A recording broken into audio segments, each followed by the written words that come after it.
Delishees. Grab a plate and taste the delicious culture. I'm John Francois. And I'm a bottle of poppers. A bottle of poppers?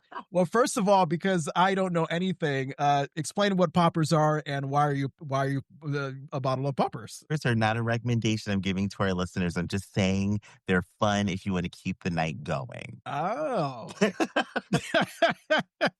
Are we experiencing you on a poppers high right now, or is this a past experience? No, John, you don't just hit poppers and hop on a video camera. That's the mistake a lot of these girls make, okay? You wait and you do it at the right time. Our special guest is just holding his hand over his mouth like, what the hell did I just get myself into? We're talking poppers bottling? What? What is this for a Wednesday night? Yeah, this is a good time. It's a good time. And I mean, what we're talking about today kind of influenced my name. I'm a bottle of poppers, okay? Oh, yeah. Okay. Yeah.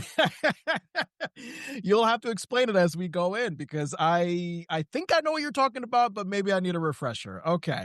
But before we get into all of that, on our menu this week, we got to talk about the HBO Max 2-part docuseries Pee-wee as Himself about the actor Paul Reubens and the iconic character he created, Pee-wee Herman. And the one who suggested this to us as a topic of conversation is our special guest, Manny Manwich Oramas. Is that how you pronounce your name? Yes, especially the Manwich part. Yes. Now explain the Manwich nickname because I want to know what goes into that. Well, it's actually on accident. I'm a part of the Splat podcast. And so we're a 90s Nickelodeon podcast. And so we just did an episode reviewing Mark Summers' Mystery Magical Tour. And so there was a scene there where I turn into a skeleton. And then all of a sudden, it's like Kat, one of our writers and good friends, a part of the podcast as well, suggested like, oh, we need to put some meat on them bones. Manny meat? No, Manwich. And I just died laughing. So that's where the Manwich name came from. I like it. Manwich. It sounds so delicious. Like yes. Culture. It just kind of fits in together. I am not. I'm delicious. Are you kidding me? Everybody is delicious if they come with a good heart and confidence that they taste like the finest meat in the land. That's what I say. Honey mustard. Yeah. You just implied that your hand tastes like honey mustard, and I am all for it. My hand is more like day-old ketchup, but I know. AJ, make all the faces you want. It's a great condiment, am I right? It is. It lingers for a reason. It means you're special. Yes, it does. Yes, it lingers and it sings like a song. I love it. All right. So yes, as you mentioned, the 90s Nickelodeon themed podcast Splat Attack. Listeners of this podcast feed, if you want to go back to when we were at the Delicious Recap, please listen to our conversation with the Splat Attack podcast. Manny, I know you weren't there, but we had some other people who are a part of that podcast. Absolutely. We had a wonderful conversation with myself and AJ. And you also host a podcast with your wife called Bedtime Banter. Yeah, it's actually weird questions you think about before you go to sleep. So pretty much the whole gimmick of this whole idea is like my wife Heather wakes me up and asks me these really weird questions, and we record ourselves talking about it. So that's called Bedtime Banter. There's about 12 episodes right now on Spotify, but we're going to plan on doing a few more, but life has kind of been a little crazy over time. So understandably. But that's where you can find that. I'm curious, what's an example of a question that you would ask before you go to bed? Definitely. Why do they call it Slim Jim? Like, why? Like, why not Slim Joe or something else? Why does it have to be Slim Jim? Or it's like, who was the first person that decided, mushrooms, I should eat these? Or eggs, they come out of a chicken's bottom. It's not a butt nugget. You can eat these things. So it's a lot like that, conversations like this. Yeah, these are before bedtime questions. These are shower thought questions. Yeah, I love it. Questions about the world that really keep you puzzled. So, I mean, it's not world changing, but it's interesting conundrums that you would think about in times that are inappropriate, probably. So who knows? Maybe when they're doing poppers. So who knows? On the first hit, it's just going to be like, I wonder who thought to eat eggs. That's going to be my first thought. That's the thing. That's where these questions come from. Literally. I mean, they have so much cholesterol and they come out of a chicken's butt. Why are we putting them in our mouth? Yeah, who was the first guy to do that? The same thing with milk. Who was the sicko that milked a cow and was like, I could drink this? Yeah, right? Ooh, who did this? Oh my God, this white liquid coming out of these cow titties? Let me put that in my esophagus. Yeah. You could go the Tom Green route and just do that. Like, why? Why would you do this? You're a sick this man. episode is already unhinged and we haven't even gotten into it. I love it. Oh my God. That's the best part. Off the rails is the best. Yeah. I mean, well, it's appropriate for our topic because, Paul Rubens and the Pee Wee Herman character. I mean, you can't think of anything. Yeah, right. You already have the impression. Give us more. What? Well, sometimes you got to be a little macho and a little not macho. But then when you look at that other guy, he's not very macho. But when you're both macho, then you don't really care about it. I love that. And this actually leads into my opening question about like the relationship that you guys have with Paul and Pee Wee Herman prior to watching this documentary. So Manny, starting with you, I mean, it already sounds like you have loved everything about him. Absolutely. I mean, that's the earliest memory I have is watching his show, Pee Wee's Playhouse. And I just turned 39. So that is about the age of Pee Wee's Playhouse, the TV show. So once it went off the air, it's pretty much like I found it in Blockbuster Video and I just kept on renting it. My parents thought I had a problem, but I loved Pee Wee's Playhouse. It's just so creative, colorful, and it's almost like a MTV version of Mr. Rogers. Yeah. Because he's talking directly to you and it's like so energetic and colorful and artistic. And it's always stuck with me. I mean, even to moving back to Nickelodeon, it goes into this other show called Wienerville. And it's kind of like a variety show, too, in that same colorful, funky, shagadelic way. And that's always resonated with me. And it's even opened me up to do artwork myself. And it's sort of why I love the culture of the free spirit, I guess. I guess the hippie culture. I love it. It's fantastic. Yeah. AJ, what about you? So my connection with Paul Rubens is this documentary. Really? I never watched Pee Wee's Playhouse. I never watched any of his movies. But watching this documentary, I felt like I was sitting down with like a good gay auntie at a bar. And we are just keying about all these stories. He is so awesome in those interviews when he's screwing with the director. I love his sense of humor. Oh, yeah, he just is constantly fucking around. And we'll definitely have to get into more of that. But somewhat similar to you, AJ, and maybe this could be a generational / when you were born kind of thing. I know that Paul / Pee Wee's career pretty much peaked in the 80s. So being born in 91, oddly enough, the same year that Paul was arrested for that adult film incident. I think, I was born and I was coming up when Paul was in the other phase of his career, like post that Pee Wee hype and now finding an acting identity like as himself, playing all these characters from like the Buffy movie and that movie Blow with Johnny Depp. Like I was like growing up as Paul was becoming that character. And then eventually in the 2010s when he, brings Pee Wee back after 30 years of not doing it, I got to witness that. So unfortunately I didn't get to see Paul and Pee Wee and grow up with him in the way that most people did back in the 80s, but I've always been aware of him and I've always been fascinated by his status in pop culture.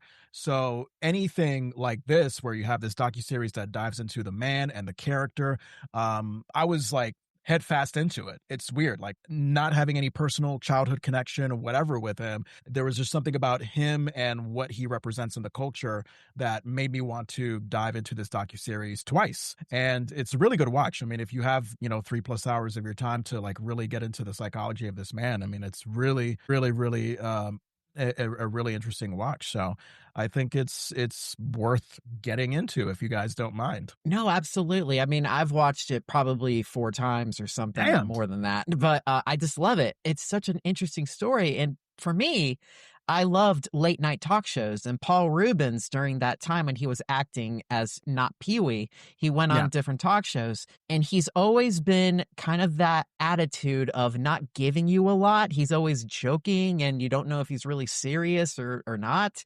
But Mhm. in this documentary, he is actually opening up about his background and his childhood.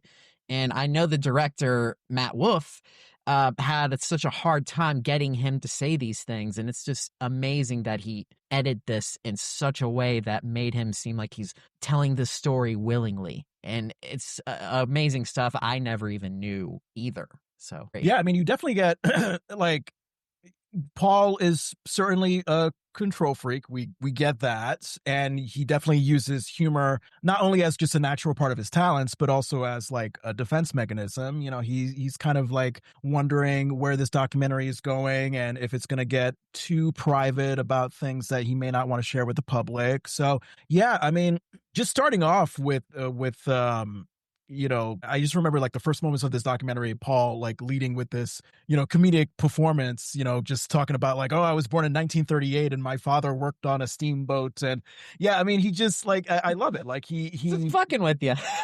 he is. He's just mocking the whole deep dive background of the documentary format. And then I like how you see him let his guard down just a Just a little little bit. bit. Yeah, a little bit. Yeah, by admitting that like he's used to being in control and that the documentary format kind of doesn't allow that. I mean, it's the whole identity of being in a documentary is that someone else is investigating you and reporting your story back to you based on information that you've told them. So, yeah, I like how we get that sort of mixture of like, oh, okay, here's the humor that makes Paul Paul, but also here is the real Paul that might be scared of what he's about to get into. AJ? Trying to like put it into words of how it made me feel watching it because I feel like when I get my documentary, this is going to be me. I'm going to do the exact same thing just to fuck with people on camera. You're not going to be honest with them, AJ? I'm probably going to be honest half the time and then just fuck with people the rest of the time. Hi, my name is AJ. I took poppers and I like cow titties. And what do you want to know? I like to eat eggs. I like I to like eat to eat eggs, lots of eggs. them. God, how did you guys feel? Like, because like right from the get go, I mean, it you get that black slide that lets you know that Paul died on this date in 2023. Yeah. Unbeknownst to the filmmakers, he had this private battle with cancer. He filmed 40 hours of documentary before he passed. Um, what did that do going into the documentary? Did that sort of like shift the mood for you guys, or were you still just kind of like in that same track of mind as you were from the beginning of it? It definitely shifted my mood. When I first like saw the black slide pop up, I was like, oh, I'm like, damn, that really didn't feel good to read. But there's a moment that's minutes after that where he gets a little emotional talking about what you leave behind when you leave the earth. Yeah. And it brought me back to that slide. And I'm like, okay, I actually feel a little bit better. I don't feel like I'm just going to watch somebody deteriorate over the next 3 hours. Yeah. Yeah. Manny? I mean, for me, it was such a culture shock when he passed away because this is actually just an interesting little side tangent here. But Paul Rubens did a Pee-wee's Big Adventure tour to celebrate, I think it was the 30-something anniversary back in 2020. And me and my wife were lucky enough to go to the show in Atlanta. That's where I was living at the time. And that was probably one of the last shows because COVID struck within the next couple weeks and Paul canceled the rest of the tour. Yeah. So that was probably his last time, and it was probably because he was sick. So in 2023, I got a flood of text messages and messages saying, my God, Paul Rubens died. Paul Rubens passed away. I couldn't believe it. I was like, wow, I was really shook up for at least a little while. Because it's like, yeah, it's one of your childhood icons. I know we've lost so many people in the last few years, but yeah, Paul Rubens to me, it felt like it was such a loss. And I was hoping something like this would get made eventually. But when I saw the trailers for this a year ago, I was like, this is great. Why can't I see this movie? And I have to wait till May. It's like, dang it. Because they showed it in the film festivals back in January. So I was like, damn it, man, I want to see this movie. So as soon as that little slide came up, it was really eye-opening to know that Paul was not open about his sickness, and he didn't tell anybody about this sickness at all. So I'm guessing it's because maybe Paul wanted the organic approach instead of maybe being like, we know you're going to pass away in a little while, but here, it's be comfortable, be whatever. I think he wanted to be treated normally, and he didn't want any special treatment because he was passing away. So Yeah. I was It really kinda happy to see this done the way it was. Yeah, and I preface this question by saying it's Paul's life, Paul's prerogative. Obviously, he has the right to not share that health diagnosis. For both of you, was there any part of you that maybe wish that he did when he found out, so that I don't know, lots of fans and colleagues could have had the chance to say like what he's meant to them, or do you I think? Yeah, go ahead. honestly think that I don't know Paul personally. I never did. I wish I kind of did in a way, but I really think he didn't want that because Yeah. he would probably feel like it would be geez, what's the word? Like a pity party, sort of like Yeah, a charity case? Yeah. sort of like that. And I think maybe he didn't want that at all because he's like, no one should cry for me. I wanted to give you guys happiness, and this is what I want to give you. So that very last recording, that was really hard to listen to. Yeah. And it is the most vulnerable I've ever heard him. And it was really emotional. It really was. But that's him being 100% honest and not joking around. So that's how he truly felt. He just wanted to give love and entertainment to the world, regardless of what other people thought. So, Mhm. and he's great. And I've seen other documentaries about him too, the True Hollywood Story. And it really amazed me how Paul pretty much in 91 lost his career because it was just Pee Wee. Everything was Pee Wee, and then everything just went crashing down. Yeah. But he was able to rebuild his career a piece at a time. And that takes amazing talent. He pretty much had to reinvent who Paul Rubens was. And doing little bits in movies and sitcoms. It's amazing. He truly made a second and third comeback if you consider the Broadway 2010 show. So yeah. Absolutely. Absolutely. I definitely am happy that I didn't know this before watching the documentary, that he had never told anybody. Because I'm like you, I don't feel like, even for myself, I would tell anybody. I'm like, Really? this is just something I would want to just leave as my only thing.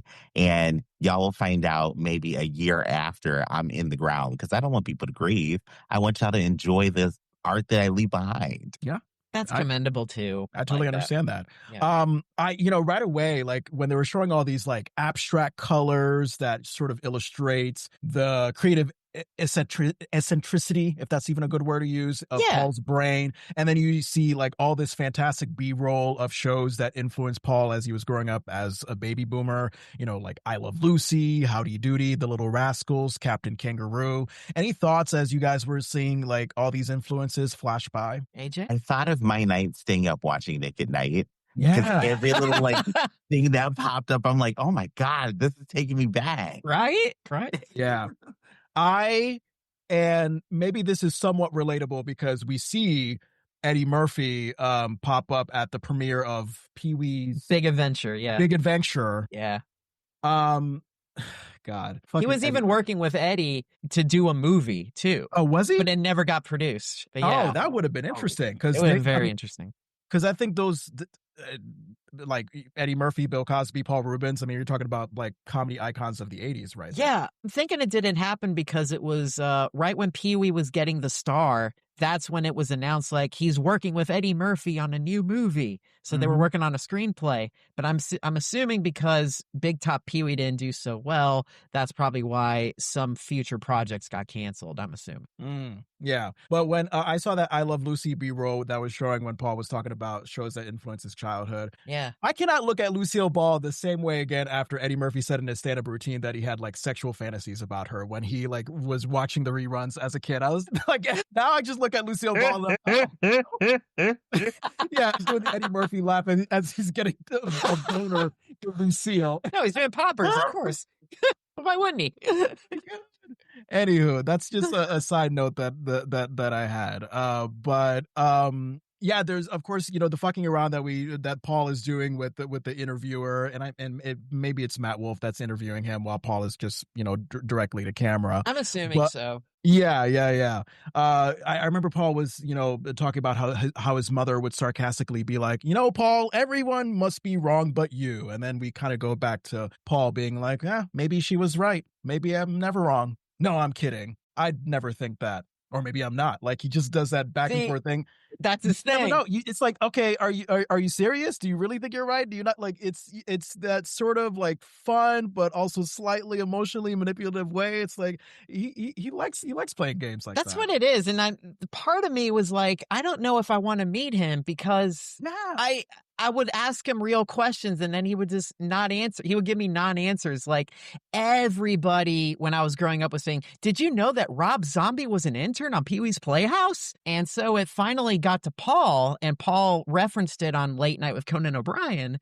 And he's like, people always tell me this. I don't know. Was he? I don't really know if he was. So it's Yeah. like, he doesn't even know himself, and he's bullshitting, of course. Right. So, still. What about you, AJ? Would you want to meet Paul Rubens? Yes, 100%. I am down for it. That is my energy. I love how he just fucks with people. You're just like, Yeah. I don't know what to believe because this man is super interesting. Like, Yeah. it feels like every old Hollywood woman that I have wanted to talk to my entire life with a Really? bottle of champagne. I love it. I love that. I love that. What do we guys think about Paul's dad? Because I don't know. I mean, I'm getting conflicting versions of the man. I'm getting a man who was, this macho, swaggery guy of his time, whereas Paul describes himself as sensitive and romantic. A man who may have seemed slightly homophobic, but then eventually supports his son's homosexuality. I see that B-roll of his dad on the beach when Paul's a kid. He's got his tight swim shorts. He's smoking the pipe. He's fishing on the beach. He looks like a dad from 1950, whatever. Yeah. What do you think about the role that he plays in Paul's life? Because uh, clearly, especially when the dad is in his final days, it seems like there's unfinished business. We seem to quite not know if there is really ever a genuine relationship between father and son. AJ? When Paul says that his dad wrote him a letter and said that I want you to be the best homosexual in the world. And Paul's response was, so I went out that night. I laughed too. Yep. I think about that moment. And then he completely says, like, I'm lying. I'm not gay. It's like, Yeah. It's that moment that let me know I would probably understand and love his dad the same way my dad is. Because my dad's the same, with this overly macho.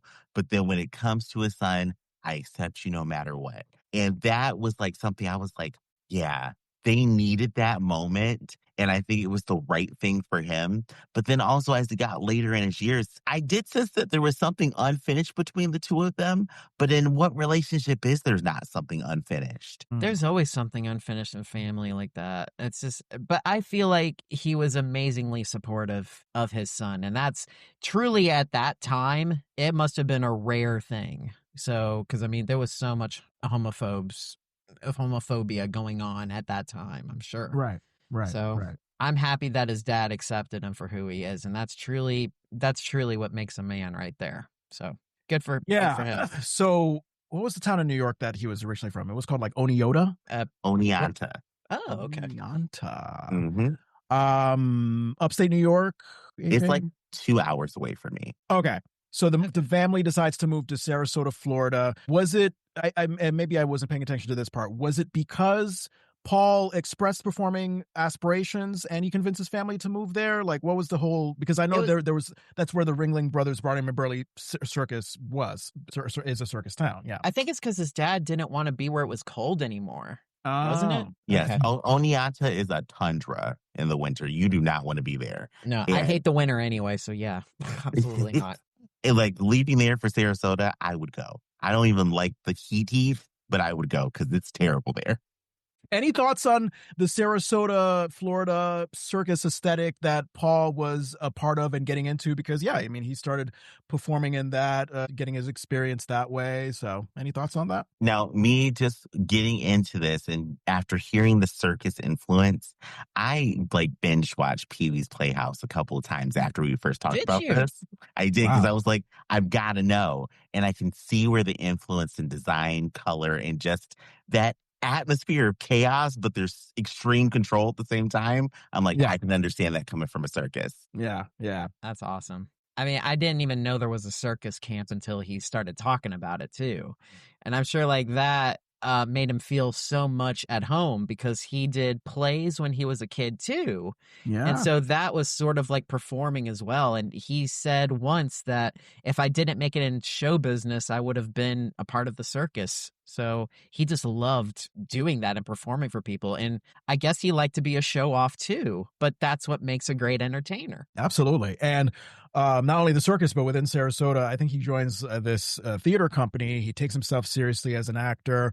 He has this like school friend slash artistic partner slash first girlfriend in Very weird movies too. It's like, yeah. Oh my God. Like these sort of like 70s avant-garde Andy Warhol style movies. yeah. I mean, you see Paul, like he's like a stone-faced hippie with his bowl haircut and his glasses.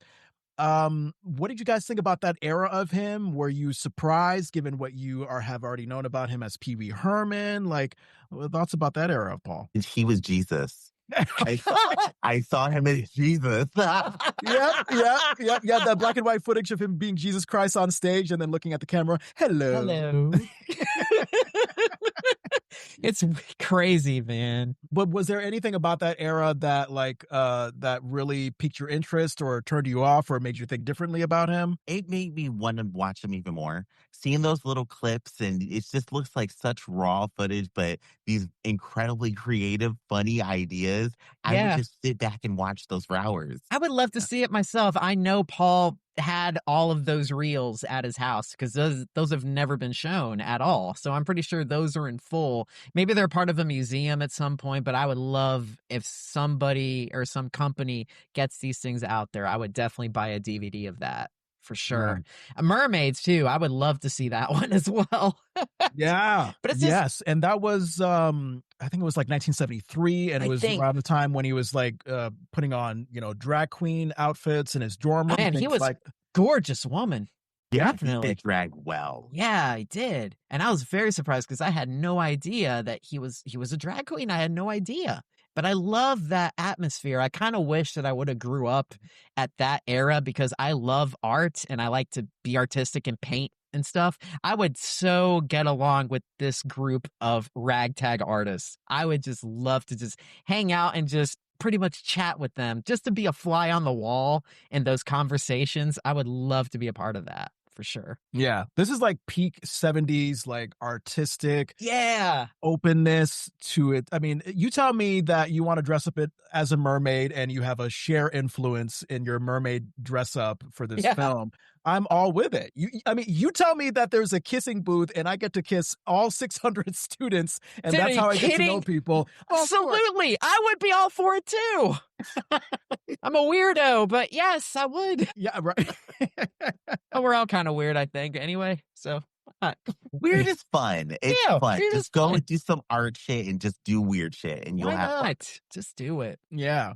But did you remember that part when Paul was saying that like the hippie look that he was putting on in the photos, like that wasn't his actual look, that his actual look was the nebbish nerdy kid and the hippie look represented what he wanted to be. So I don't know if you guys got a sense of like someone who maybe wasn't comfortable in their own skin and was trying to inhabit someone else to become someone they're more comfortable with, or was it just simple fun and play, like he's a performer and he just wants to take on all these characters? Thinking about some of the things he talked about, I would feel maybe he was somebody who wasn't comfortable in his skin in the beginning. Right. And then he learned that his skin was transformative and he could take on these different personalities. Yeah. Because after he said that wasn't his look, I'm like, I don't believe that. This looks so naturally you. Yeah. Yeah. I mean, And were you guys surprised that he was in Sarasota, Florida, performing, and then he moved to California to go to Cal Arts with a number of his Sarasotians. Yeah. And I would never expect that his classmates at Cal Arts, just to name a few names, David Hasselhoff of Baywatch fame, who looks unrecognizable. He has that curly 70s fro and that mustache. Katie Seagal, too. Yeah, Katie Seagal, who, okay, everybody knows her as Peg Bundy from Married with Children. But again, me kind of being a little too young for that. I Layla. remember her as the computerized maid Pat from the Disney Channel original movie Smart House. Yeah, I was like, oh my God, that's Pat. Yeah, I was thinking Futurama, but yeah, there's that one too. Yes, yeah, she played. Who did she play in Futurama? That was Layla, wasn't it? Layla. Yeah. There you go. Wow.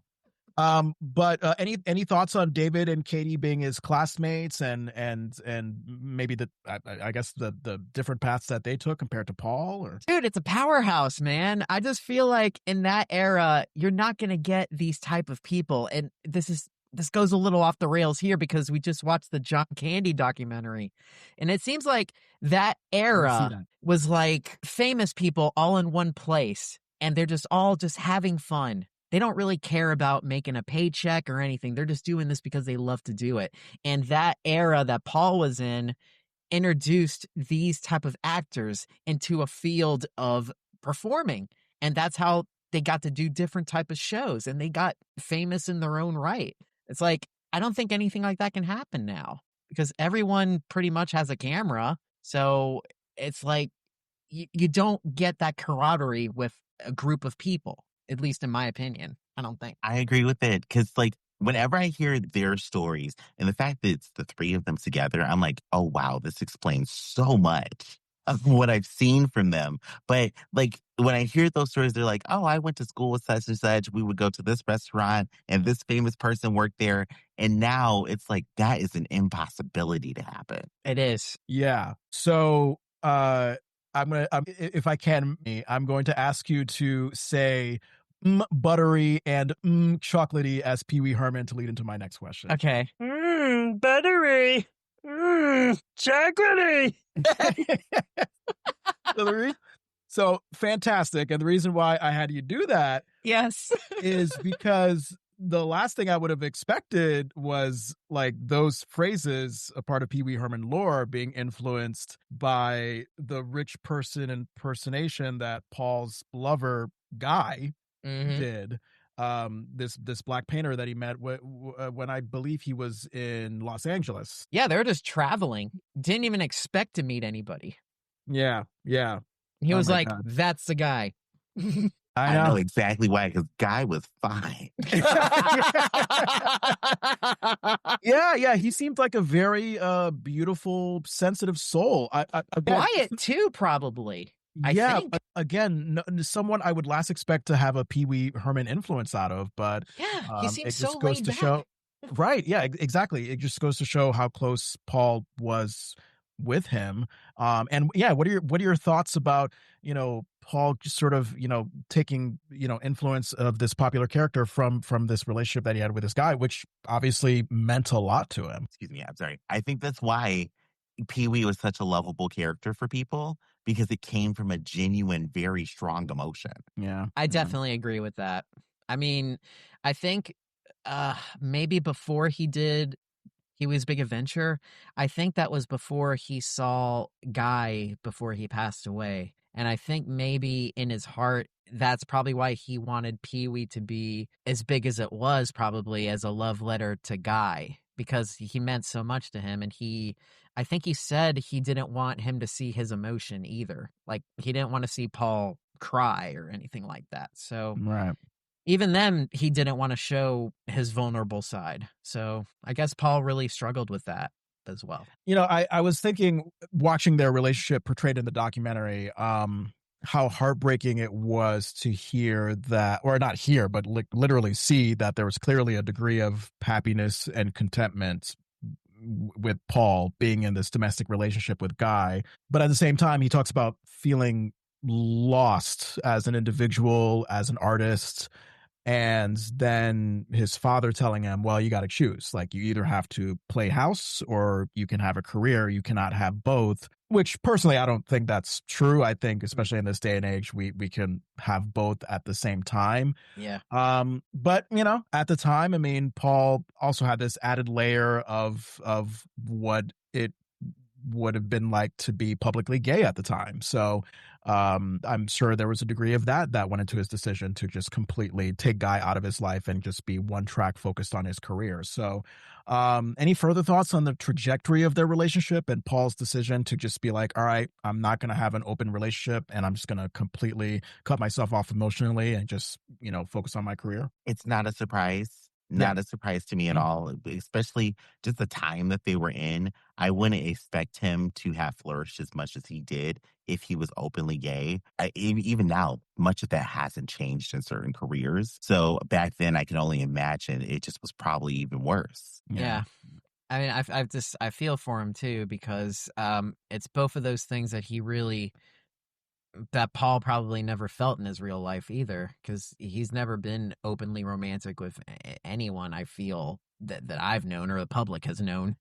But it's just with this, it felt like it was so real, but at the same time, he wanted to be a performer. He wanted to be a big star. Right. So he just chose his father's advice, and he's like, I'm going to just do this career without looking back. And I'm sure that was a difficult decision for him. So I don't know. I guess he was conflicted by two things, but I'm sure he wanted to flourish as a performer because that's really was what his first love was. And I'm thinking maybe he wanted to jump because of that reason. Right. It definitely was a difficult decision because I remember when Paul was talking about the unfortunate AIDS crisis that was happening in the gay community in the 80s. Yeah. And he had mentioned that Guy was sick, alluding to the fact that he may have had AIDS, but we didn't have a confirmation of it.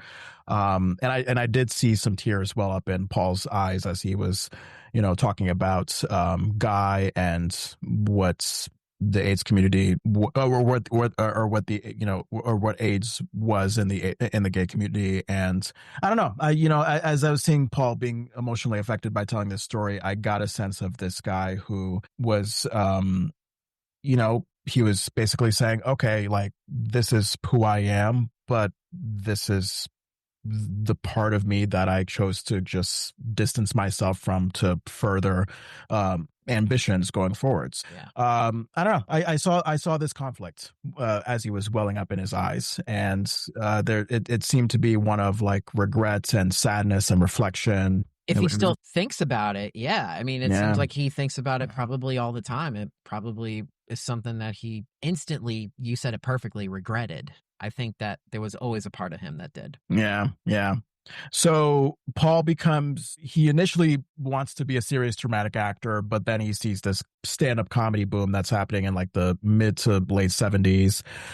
He's going on the Gong Show and making what was it going on? He had this quirky sound effects duo thing going on. It was the hilarious Betty and Eddie. So he did that with a classmate of his. Yeah. And that, I mean, look, Paul got on television, he got paid, so that checked off a box. And, he was noticing the likes of Andy Kaufman and Robin Williams perform stand-up at the Improv and the Comedy Store, these iconic comedy clubs of the time. Yeah. And then we get into him joining the iconic Groundlings improv troupe in Los Angeles, which, I mean, that's basically a breeding ground for a lot of our iconic SNL stars of yesterday and today. Yeah. Thoughts as you were seeing Paul go, transition into this troupe that created Pee Wee Herman, you know what I mean? Like that he created Pee Wee there. He met a very wonderful collaborator in Phil Hartman. That tragically their relationship didn't pan out so well in the end. But yeah, what were your thoughts? Seeing Paul at the Groundlings and how he flourished. I have to say, it was like watching. It was like watching an anime character develop their arc. He literally was just growing and growing and growing. And you could just see the excitement when he was talking about some of it. So I just felt like I was like getting a very good sneak peek at what I want something to happen. Got the stars in his eyes. I think Yeah, it's much like I said earlier about finding this group of people that became big. They just all loved one thing, and it's just like the Groundling. It's just like the art college as well. It's like you find these people that just love performing, and they're famous in their own right. Later on, they're much bigger stars later on, but you first have to start somewhere. But it's like it's just this ragtag group that just wanted to just make people laugh and perform. And I don't know, I just feel like it was a bigger it just felt like it meant something more back in the day. Because I think, um, probably Steve Martin was also a member there as well because, or maybe he performed there as well too, because him and Paul did some things together too. Yeah, I think if I remember correctly, Steve Martin had heard of the work that Paul was doing with Pee Wee and such at the Groundlings, and he recommended him for like some TV specials that Steve Okay. was doing. Maybe he appeared in a movie with Steve Martin, but yeah, Steve Martin was definitely an early Paul Rubens champion. I really loved like the background of the Groundlings that we got because maybe not a lot of people know about how the Groundlings improv troupe started, but I know Lorraine Newman, who was an original SNL cast member back in the 70s, she was a founding member of the Groundlings, and just the idea that it started at this as this like little improv workshop, and you know a bunch of these performers, they would just do something spontaneous, they would make each other laugh, and then they'd be like, oh wait a minute, like that's good, let's do that again, and then they like build that improvisational sketch format based off of that. And then they have shows where they have friends come in, and then it just becomes bigger and bigger throughout LA, and now it becomes this iconic Groundlings things that we know today. Yeah, I love that sort of like grassroots, gradually growing thing Yeah. that also becomes a springboard for what Paul Rubens is today. I mean, and what did you guys think about? Oh my God, he what he auditioned for Groundlings classes, because you had to audition just to get into classes at the Groundlings. Sure. And whereas someone had mentioned that usually people, they come in like loud with their Groundlings auditions with lots of dialogue, lots of comedic, like in your face stuff. Yeah. And what she Kind was of like struck by, TikTok. right? Yeah, and what she was struck by with Paul's audition was that he didn't say anything. He was simply a waiter having all these varying reactions to the customers that he was serving. And she said that this was the first audition that went successful based on him just being quieter, not louder. What did you guys think of that audition? Because I thought it was brilliant, because I've been told over and over again as a former actor and a present actor, that doesn't make sense. A former actor and a present actor. I'm sorry, I'm on Well, drugs. you were an actor in a past life, and you're still an actor in the present. So there you Yeah, go. You're yeah. good. Yeah. There you go. I'm sorry. Yeah, my poppers have been infiltrated. As someone who has been involved in acting, I've been told, and also has done improv, I've been told that acting is reacting, and a big part of improv is listening to your scene partner, yes anding whatever they're giving you. And I felt like Paul was just kind of borrowing off of that and using that to his advantage. So I don't know if you guys had any thoughts about like, you know, how Paul got himself into the Groundlings by this very standout audition, by being, like this interviewee said, calculating and controlling, because clearly he was intending to do something with this, you know. I don't like the word calculating, not in a bad way, but it just sounds like he's the Terminator of comedy. And like he's just gonna run in here and eliminate everybody. I'll be back. I love that. I love that. Speaking of which, did you like how Arnold Schwarzenegger was with Pee Wee Herman on that CNN talk show back in the day, and he was just like, "What the? Who am I sitting next to?" Like, Yeah. yeah. But anyway, I, so yeah, go ahead, go ahead. Extend oh, on your thoughts, AJ. well, no, AJ. Yeah. Yeah. Think that like he was a look queen. And when I say that, like there's people whose faces are just so reactive that you don't care what's coming out of their mouth sometimes. And he had that face. So I get how he destroyed that audition and got exactly where he needed to be from it. I agree too. And way back when the Pee Wee's Playhouse Blu-rays came out, they had interviews with the cast. And so John Paragon, who played Zombie, and who's also an old partner of Paul's during the Groundlings and later Pee Wee's Playhouse and everything, Yeah. he said what amazed him the most is that Paul, as Pee Wee, sometimes didn't have material, but his reactions were the best part because it would just be like, Right. and that's what would get the laugh. Like, generally, sometimes what he said would be like the setup or not a punchline, but the Mhm. reaction would be the thing that he loves. And I think when Paul was discussing their partnership, John was the super loud, bombastic guy, and Paul Yeah. was the really quiet one. So they made a really great duo, Keenan and Kel, if you will, Yeah. probably. So And speaking of which, I can't remember the actress's name who's known for playing the character Elvira. yes. Oh, Yeah, geez. Cassandra. Oh, yeah. Cassandra Peterson. something like that. Yeah. Yeah.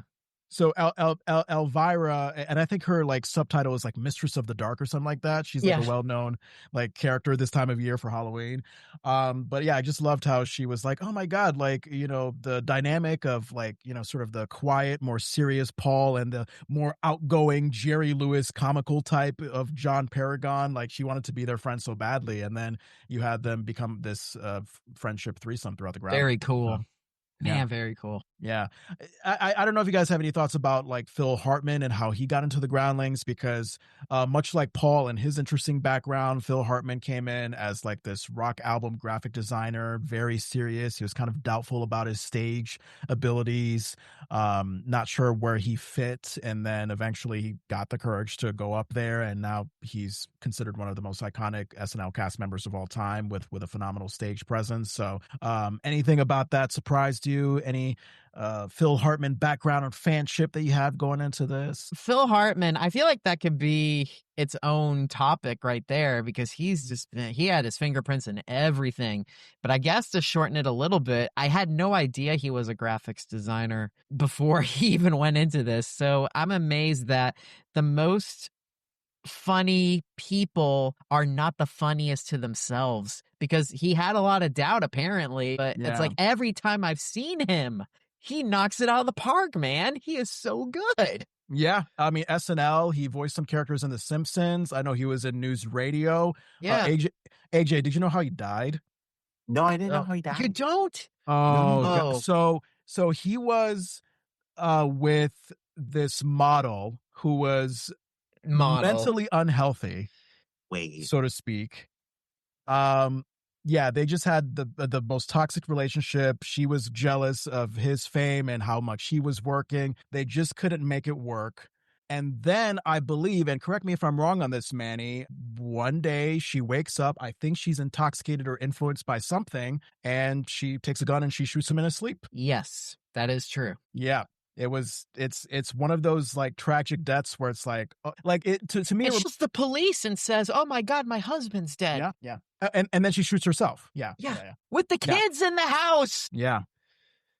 It's so tragic. This woman, I'm just going to be nice. This woman is on the Saturday Night Live openings with Phil. She is the blonde that is sitting in front of him as they announce, and Phil Hartman.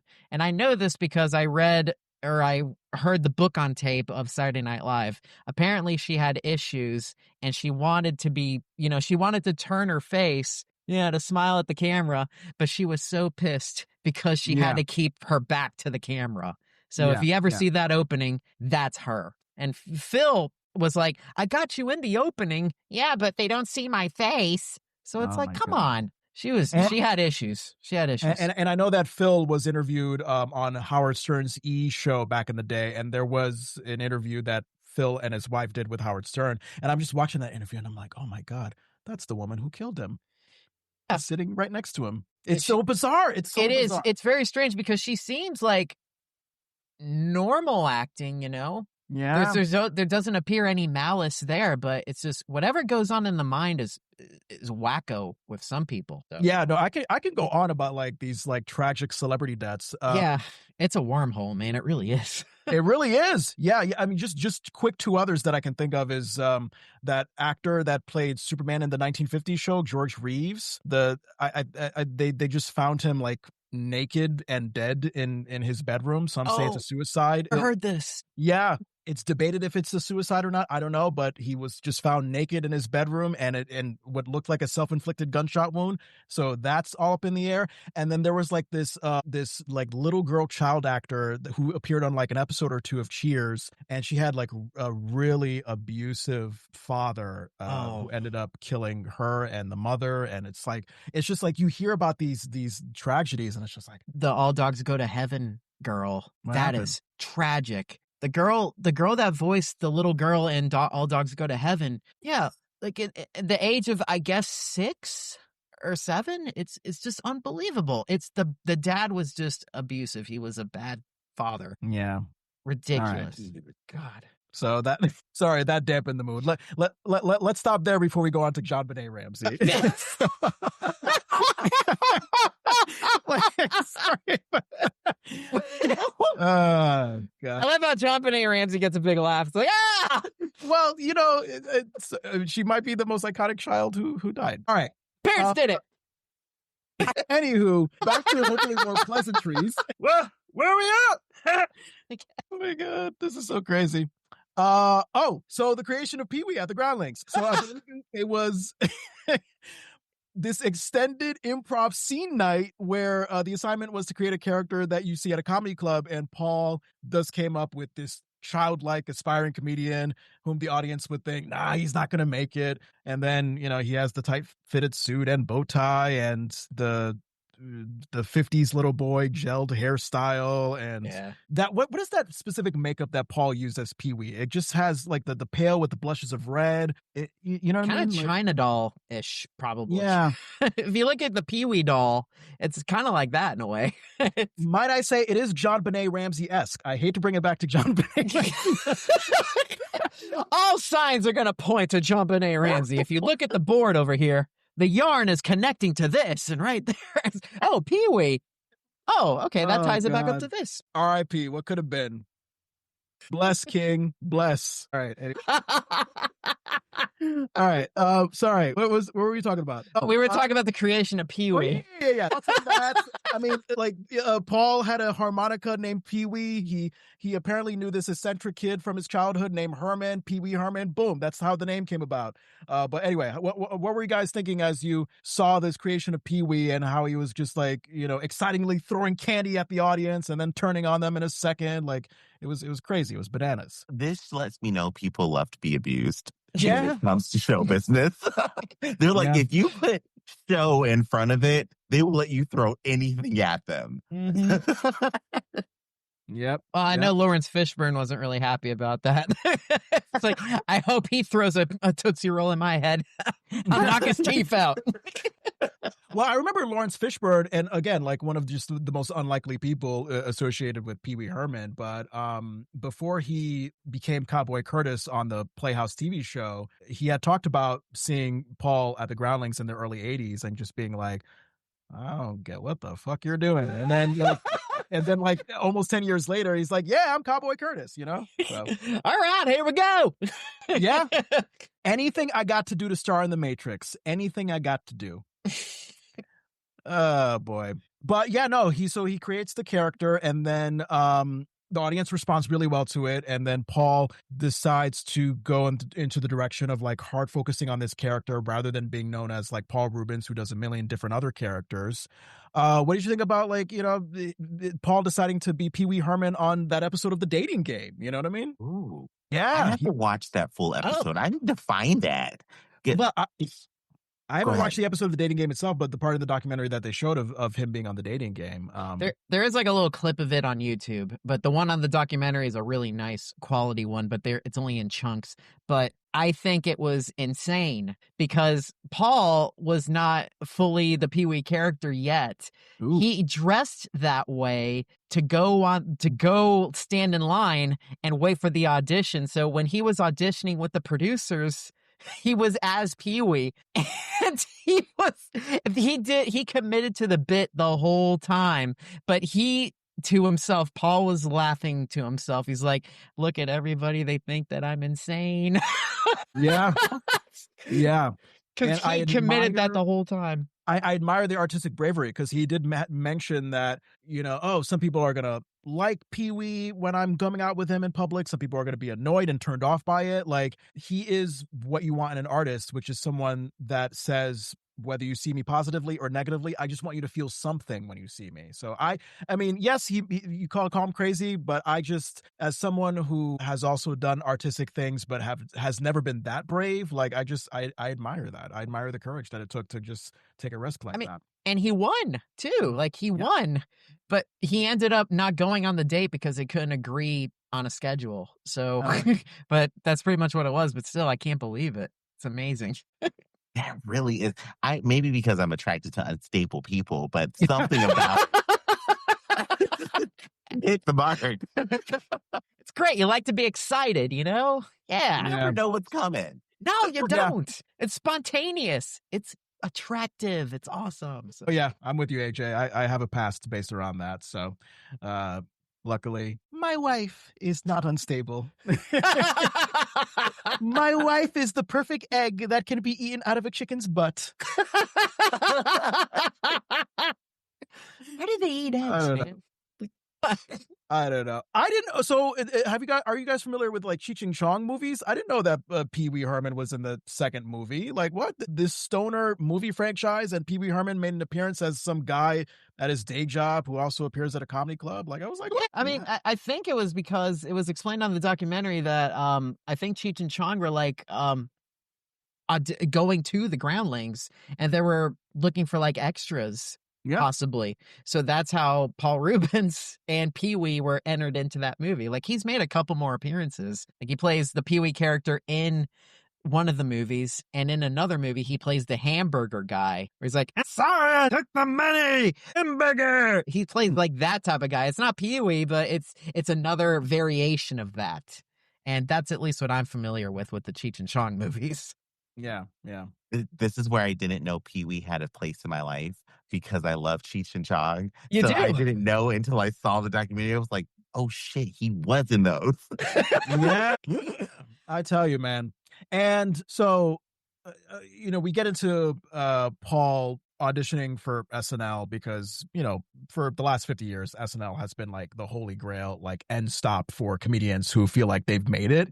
Yeah. So, like, I think the SNL talent scouts visit him at the Groundlings, and he auditions back in the early 80s. I think this was like after the original cast had left, and they did that first big new cast overhaul. Yeah, which was a tough time for everybody. I love me some Gilbert Gottfried. He's the iconic parrot voice in Aladdin. God. But when he got the job over Paul, because Gilbert and Paul had the same nerd type, and Gilbert just happened to know an SNL producer. Yeah. I mean, it's Gilbert Gottfried versus Paul Reubens. I think Paul was made for that show. I think he would have deserved it a lot more. I don't know if Gilbert had a lot of like tricks up his sleeve he didn't last that long on SNL. So that cast didn't last long at all. that whole almost that whole cast. Yeah. I think it was like Eddie Murphy and Joe Piscopo that were like the those only were like the ones that survived. Yeah. But yeah, thoughts on that? Like, did you guys have that same kind of reaction where it's like, really, Gilbert Gottfried got on SNL, not Paul Reubens? Now watching this, I had that reaction. I'm like, so this man with this very loud, annoying voice beat out Paul Reubens. I don't understand it, but maybe it was a blessing. Yeah, because the Pee Wee show was made out of pure spite of not getting on SNL. So yeah. Because but at the time he thought his career was over. Like Paul was like, "That's it. I'm going back to California, and my hopes and dreams are broken." But then he wanted to jump into doing the Pee Wee character again while there's still a little bit of heat on Paul. So that's what sort of made him turn into just Pee Wee Herman. So that's Paul what I got from it. Paul had a certain degree of independence and resilience that I admire because, you don't get SNL as a comedian and you think, oh, that could be the end of it. Like, what can I do? But Paul had enough fortitude to be like, no, fuck it. You don't want me, establishment. I'm just going to go off and create my own thing. So yeah, he just zoned in more and more on seeing how far he can go with Pee Wee Herman. And then I believe his next step is to do Was it to do? Oh yeah, to do the midnight show. Yeah, so he goes to the Groundlings people and says, "Hey, can I create a midnight show around Pee Wee Herman that would technically serve as a live television pilot for any producers and agents around LA that might want to see?" Oh my God, do you have the graphic design of No, that this is midnight show? Holy this is shit! How did you get that, this is actually a Manny? part of a book. It's called The Art of Pee Wee's Playhouse, Wow. and it's by all the artists. And this is actually a new book. It came out a year ago. It's still available, and it comes with like all sorts of like background art and information on pretty much the merchandise that came out and the style of things when Pee Wee's Playhouse was really in its heyday. So it's a really neat book. I recommend it. People get this, or is this like a sort of collector's limited edition luxury I experience? think it actually is available. If you go to Comics and Arts on Dummy, I think you could check it out there. I got this on eBay, so check it out on eBay, or you can go to the Dummy website, and it should Wow. be there. So for those of you watching this on YouTube, if you saw the documentary and then you saw what Mandy was holding up, like you would understand why I'm like, oh my God, because yeah, no, that's the same graphic design on the front there that Paul used to promote the Pee Wee Herman Midnight Show. But yeah, guys, thoughts on that as as we saw Paul create this very man, this is I'm blown away. And by the way, like that graphic design, Paul had mentioned that like with the Groundlings being on Melrose Avenue and that was like a big punk rock scene, Paul was just like, all right, fuck it, like I'm just gonna find this punk rock graphic designer artist and then I'm gonna kind of mix in this punk rock subversiveness with this 50s children's kid show influence and then make what you just showed there, Manny. So yeah, no, I love that. Yeah, but yeah, thoughts on the midnight show that Paul developed? I'm always in for an attack to be petty, and being petty through television. Yes. Yes. AJ, are you saying you're petty? I am not petty. I am just Petty just adjacent.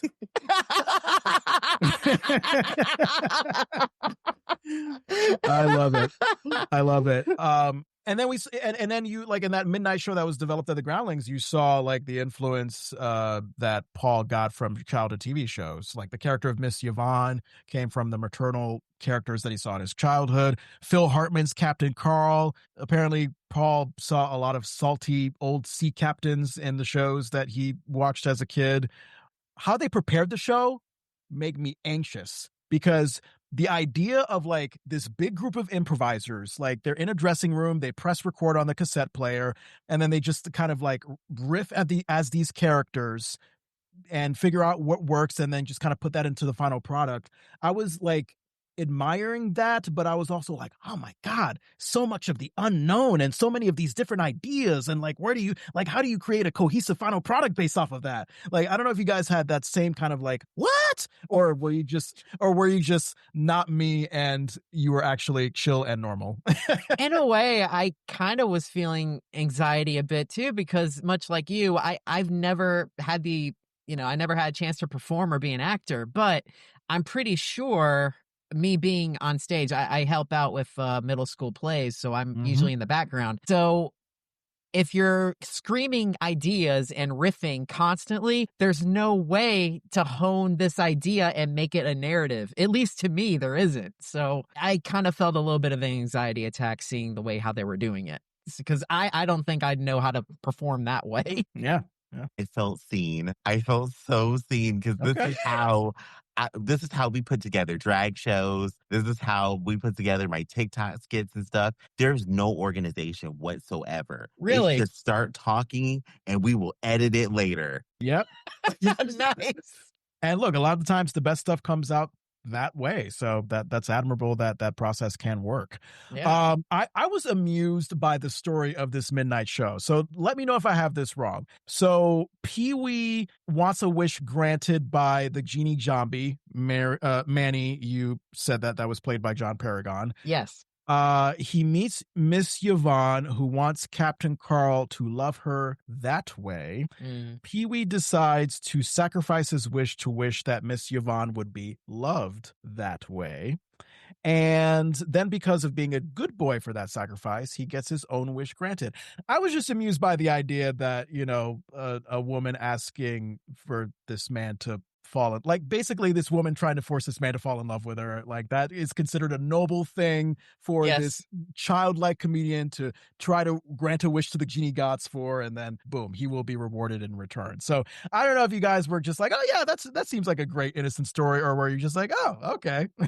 No, I thought it was great. In fact, I saw that on Comedy Central back in the day. Like Really? that was, yeah, they used to play like HBO reruns back in the 90s. And I was like, oh my God, it's Pee-wee. It's Pee-wee. And I've never seen the stage play before. So And this they was showed it. this was new to me. This was very new to me, and I loved it. It was great. Especially like me seeing Pee-wee's Playhouse at first and seeing sort of the beginnings of that. Yeah. It was very interesting to see that. So I liked it. I followed the story really well, especially when John B got his hands, and there's a lot of risque jokes there, especially with like the mermaid, where it's like there's two things missing from this drawing, and Pee-wee says earrings, and Captain Carl's like, no, Pee-wee, a belly button and a watch. It's hilarious. It's that mile a minute humor that was perfect. I loved it. Absolutely loved it. Glorious. I'd watch it all over again just to get that experience. And to think that the likes of Martin Scorsese and Robert De Niro came to this midnight show, they were like, yeah, we got to watch this. Because you would think of these guys, they're like, oh, these serious actor, director Highbrow. types. Like, yeah, right. Highbrow. We're not like, going to watch this. We turn our nose to it. Right. But no, they're even people like that were down for a bit of fun. So yes. I loved that a lot. So the Groundlings improv show, or the Groundlings midnight show, takes off. It eventually becomes too big for that small theater, and then it moves to the Roxy. And then you just see it get big to the point where Paul essentially leaves, like, it looks like the entire cast behind, and then Pee-wee just becomes a solo effort as it becomes this bigger thing. That's where the tear, I feel, started. Yeah.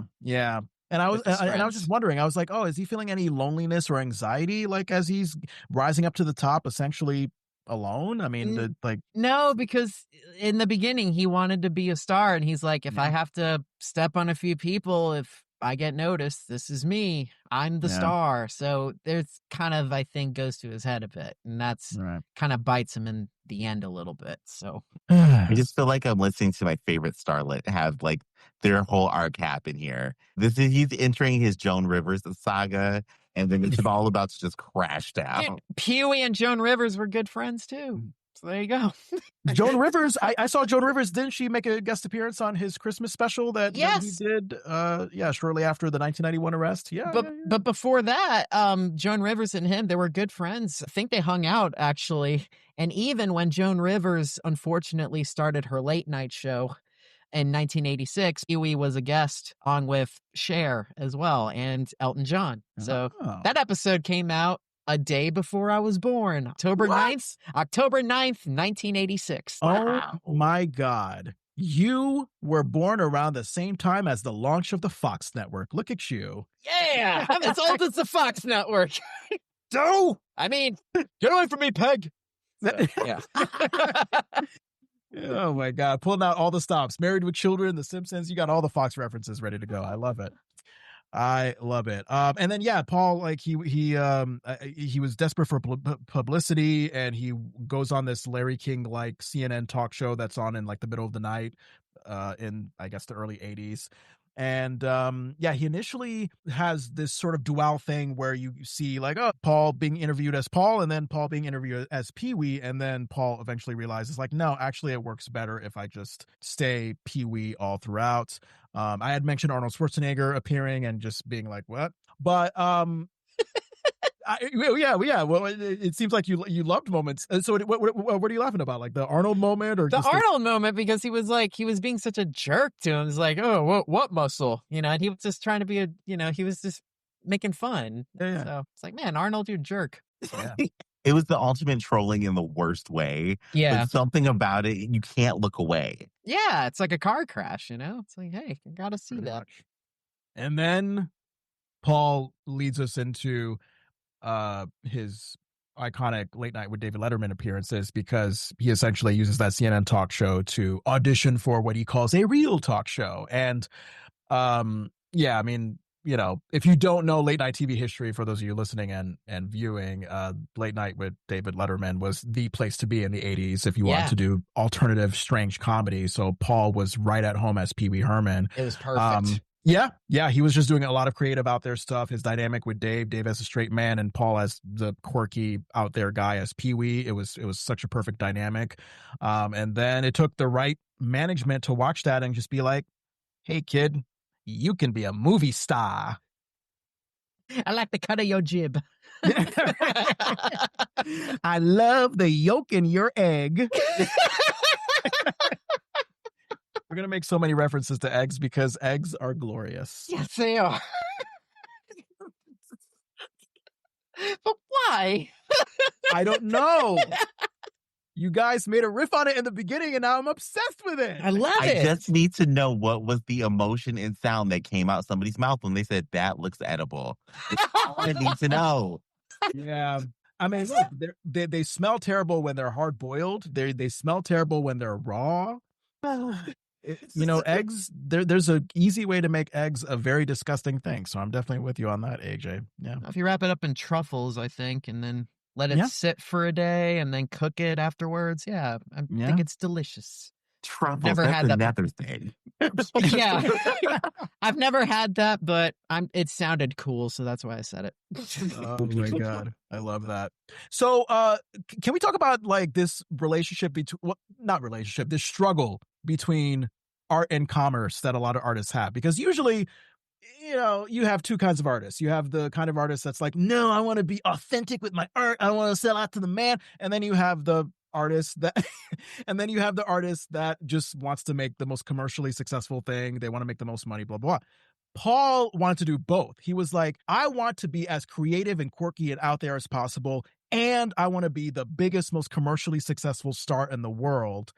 And I don't know. I just feel like in the 80s when it felt like you had to choose one or the other, it was interesting that Paul went out for both and he got that, you know what I mean? So yeah, I don't talk about that if you guys have anything about that, because it's just an interesting conversation to have. I think Paul is like a workhorse. I think he just really liked the grind of, I could do this better. It's almost like he was a victim himself, because it feels like he couldn't be satisfied with what he did. He feels like, no, I got to do this better. So many people said that Paul Rubens was really hard to work with, and it was pretty much probably for that reason. Yeah. Because he believes in quality, and if he's not happy, he has the final word, and if he doesn't like it, then you're out. So there's you make friends and you lose friends over things like that. Yeah, he was a perfectionist. Yeah. And that worked until it didn't. Mm-hmm. See, when it comes to art and being successful, I've never believed that there was a man. Like, everyone's like, you sold out to the man. And I'm like, but the man is money. So that means I'm doing what I want and I have more money. Yeah. I like to eat. It's like, you want me to laugh, but I've got to eat. Yeah. I don't think that ever, to me, happens. Like, I don't believe somebody sold out to the man. I just think that they got better and people liked it more. Yeah. You sold out, man. Like, no, I didn't. No, I didn't. Like, mine. Oh my God. Yeah. So Paul's I guess Paul hires management that like they start him out with like this touring stage show around the country, because as someone in the documentary said, I can't remember, I think it was Rich, his manager, who said, like, ironically, Paul, like, we are going to try to get millions and millions of people to come to these stage shows around the country to convince 5 people in Los Angeles to put you in a movie to show that you can sell like movie ticket seats. And full circle moment. I mean, I think wasn't Andy Warhol at one of those shows, and Paul had mentioned that Andy Warhol was an influence. And Andy Warhol, I mean, his famous quote popped up in my wife and I's Airbnb in Manchester, New Hampshire over the weekend. His whole thing about, everybody's going to be famous for 15 minutes, and wow, he couldn't be more right. Look at where we are nowadays. But what did you think about that full circle moment? Like Paul getting to meet like Andy Warhol and just being like, what the fuck is my life right now? It made me happy. I'd say that too, because I mean, if he was an influence to him and actually meeting and getting to act with him too, I think that's probably doesn't get better than that. I mean, Paul even said when he also worked with Steve Martin as well, he was happy that he got a response. Like it's as different as getting a response from your comedy from your parents, and that's nice. But if someone like Steve Martin says something about your comedy that he likes, it's kind of means so much more to him. So I'm sure it was on cloud nine when he got to meet Andy Warhol and do some. Yeah. So Paul gets his dream. He gets to make the movie Pee-wee's Big Playhouse. Is that the first movie? Big Adventure.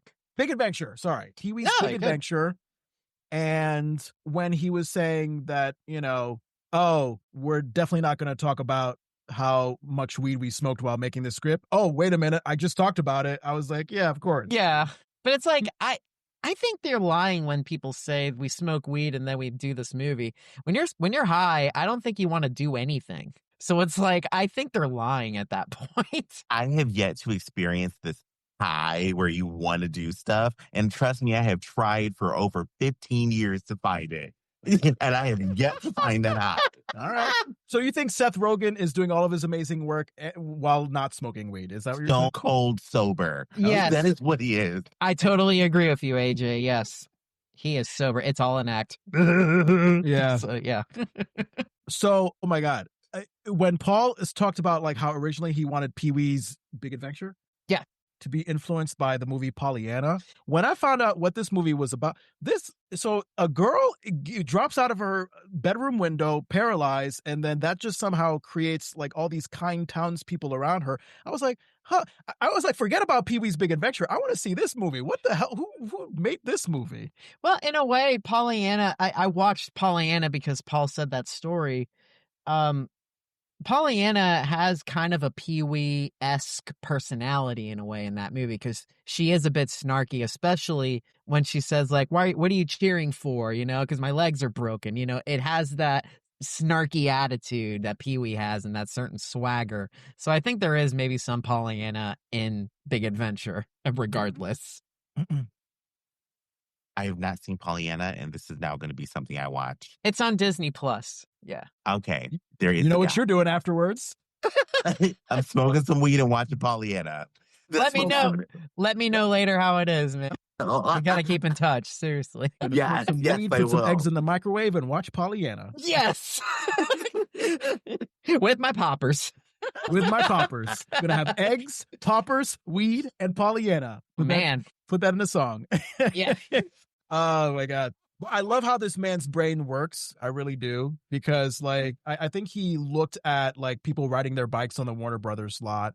And then that is how he created this idea of like, all right, this Pee-wee movie, Pee-wee has a bike that he loves so much, his bike gets stolen and he wants the bike back. Now, when you just hear it described like that, it's like, how is that a movie? But obviously, Paul made it into a really, really fun movie with all these layers. And then he gets this 27-year-old guy named Tim Burton, who directed this black and white, eerie 1984 film, Frankenweenie. How the hell Paul thought this guy would be great with this very bright, quirky Pee-wee film? It just speaks to the fascinating way that Paul's brain works. He just had this sort of intuition about Tim Burton, and then now Tim, arguably because of that big break from Pee-wee, he's the Tim Burton that we know today. So it's that artistic style that he has, and that's what Paul really loved. Like him and Rich saw the movie together, and they both smiled at each other, and they're like, "Yeah, we love this guy. This is perfect." So it was the vision that they wanted. Yeah, it was the universe aligning because Frankenweenie is great. Like just the name alone. Oh, have you seen it, or you just like the name? I just like the name, and I've seen clips of it on YouTube. I've never seen the full thing, but the fact that it was called Frankenweenie is what drew me to it. So I'm like, okay, I get what's going on here. Right. Yeah, absolutely. Absolutely. So I believe that like the studio executives see like a screening of the movie and they're like, oh, this doesn't look that great. And Tim and Paul were just like, all right, well, let's try it out by showing it in 3 cities. And then we'll have MTV like do this like movie premiere special. Paul's family shows up. You have Eddie Murphy show up. And then, it just builds into this iconic success. I think they paid only $6 million to make the movie and made like $40 million right off the jump. So They called that the sleeper hit. Yes, Yeah. where people were like, fuck this movie, it's going to be trash. And then all of a sudden it's not trash. Yeah. And then, of course, because Paul is Paul, that insecure, fragile personality of his that's worked so perfectly in Hollywood, he made this pact with the devil, so to speak, saying that, you know what, fuck it. Like, I'm going to be known publicly. I'm going to be seen publicly only as Pee Wee Herman. And the cost of that to him was Tim Burton getting the lion's share of the creative credit for the Pee Wee movie. And Paul was kind of griping about, like, all right, well, it says my name, Paul Rubens, as one of the three guys that wrote the script along with Phil Hartman and such, but people don't know who Paul Rubens is. They don't know that Paul Rubens is me. All they know is that, you know, here's this goofy guy named Pee Wee that just happens to be in this movie that's directed by Tim Burton. So I don't know, what are your guys' thoughts on that? Did you maybe had a sense of like, no, dude, this is what you signed up for? Or were you kind of like feeling sympathetic to the fact that Paul just did not get the credit that he thought he deserved, you know?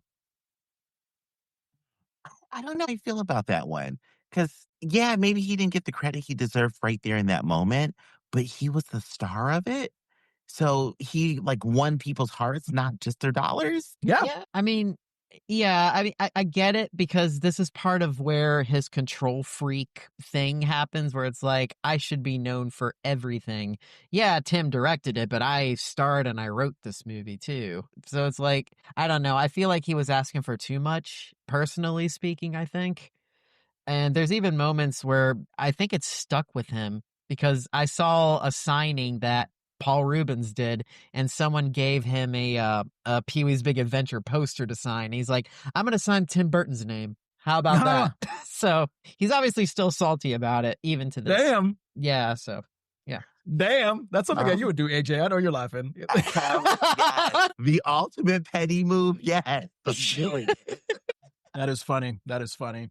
And you know, bouncing off of that control freakness, I mean, you get it at the beginning of part 2 of this doc, where I think Paul is on the phone with Matt Wolf, the whole director and producer behind this thing, and he was like, "Oh, like maybe there's like a point where I could bring about questions that you could ask me, and then I could kind of give you stories I could tell, and then maybe I could bring some people in that could tell stories that I want them to tell." And Matt is just on the other end of the phone, like, "Buddy, this is not how this works." I just don't know who that other person is that he shows the phone to. So that's a mystery that never got explained in the movie. So very interesting. Because obviously he's playing a joke on him, but then the camera goes to someone else and it's like, it doesn't explain who that person is. So, but yeah, it's a nice practical joke that Paul did, but with who? I don't know who. So we'll see. Maybe that might get explained in the future. Yeah. I get the feeling that there will be a documentary about this documentary in the future because there's so much there that I just know they're going to talk to everybody who was in that room. Oh my God. Can you imagine? Especially someone like Paul. I'm sure he had a bunch of funny stories to tell the makeup people and probably the craft service people probably too. Yep. As they were doing this. So I would love to see a 9-hour or 10-hour cut of this thing. Find Pee Wee as himself. A closer look. I love it. So then I think we get like just constant footage of Pee Wee on the rise in the 80s. I mean, he's appearing on all the talk shows. He's presenting at award shows. He's hosting SNL. He is on a black ass show like 227. I did not see that coming. Did you guys know that he was on 227? He was on the sitcom. Yeah. It was a Christmas episode. Yeah. They get stuck in a department store and Pee Wee is there buying toys or whatever, and he just helps him escape, I think. It's been a long time since I've seen it, but yeah, that's kind of the premise. I never thought I would see Jackie and Paul Rubens in the same room together.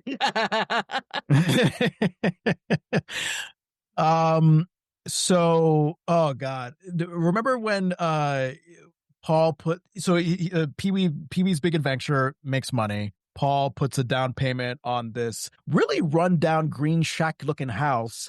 But the only reason why he buys it is because there is an outside pool. And when you dive into the outside pool, as you're diving, you can see the famous Hollywood sign off the mountains. And I was like, gorgeous.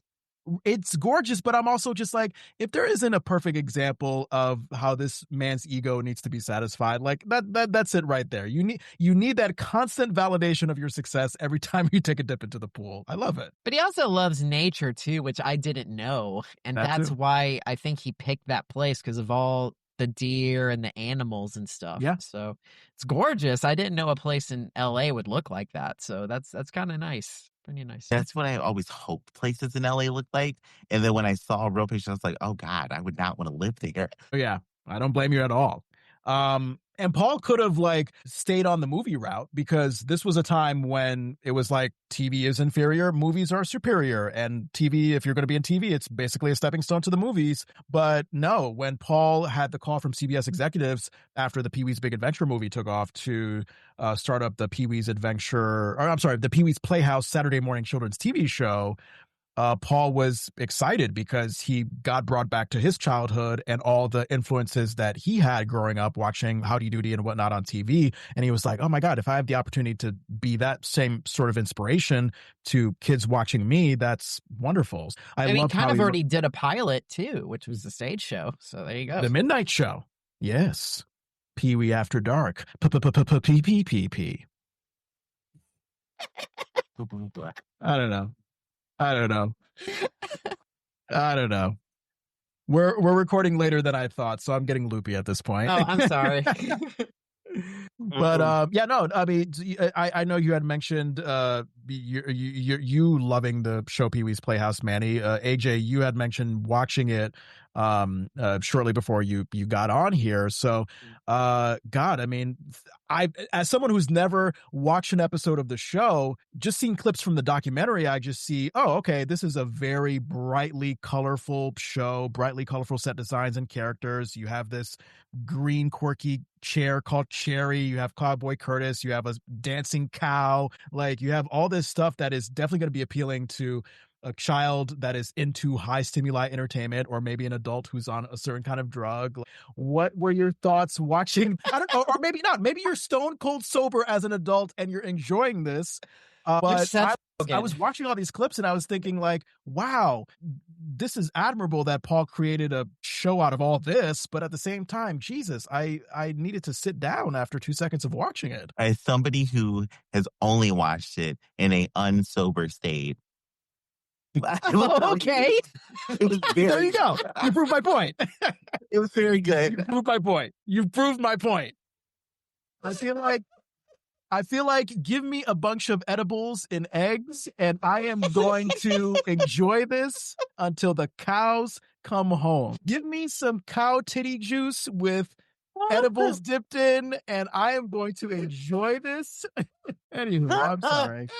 God. What were you about to say, AJ?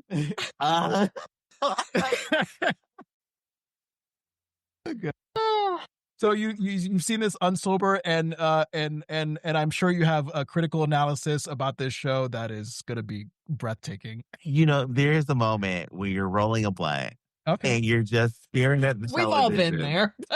there. yeah, And everything's funny, but it's after the first couple of hits of that freshly rolled blunt, you're like, wow, I've never known what comedy was. yeah, right. Because Right? why am I best friends with Cherry? That makes no sense. Yeah. Oh my God, Miss Yvonne is riding that horse so aggressively. That's so great. I wish I could ride a horse like that. Oh my God. Jesus. Oh my God.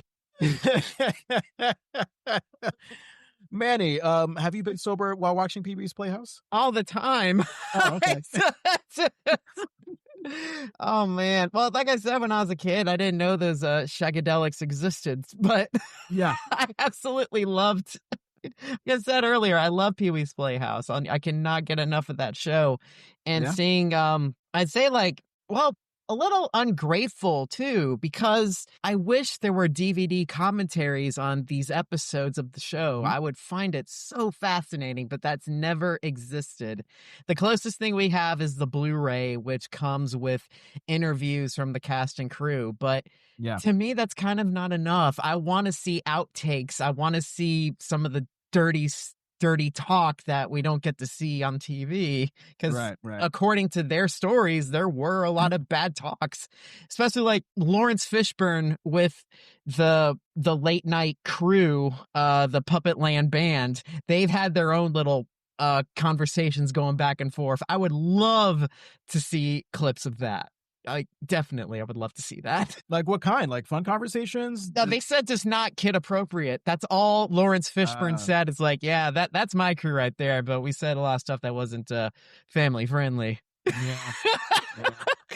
And Well, look, Lawrence Fishburne was on the interviews, and he absolutely loved his time on Pee-wee's Playhouse. So he is totally grateful for that show. that's Loved good. it. That's good. Yeah. Yeah, seeing him there, you had the actress who played the mail lady who was also African American. Patha Murkison, I Oh, believe. nice. Thank Yeah. you. Thank you.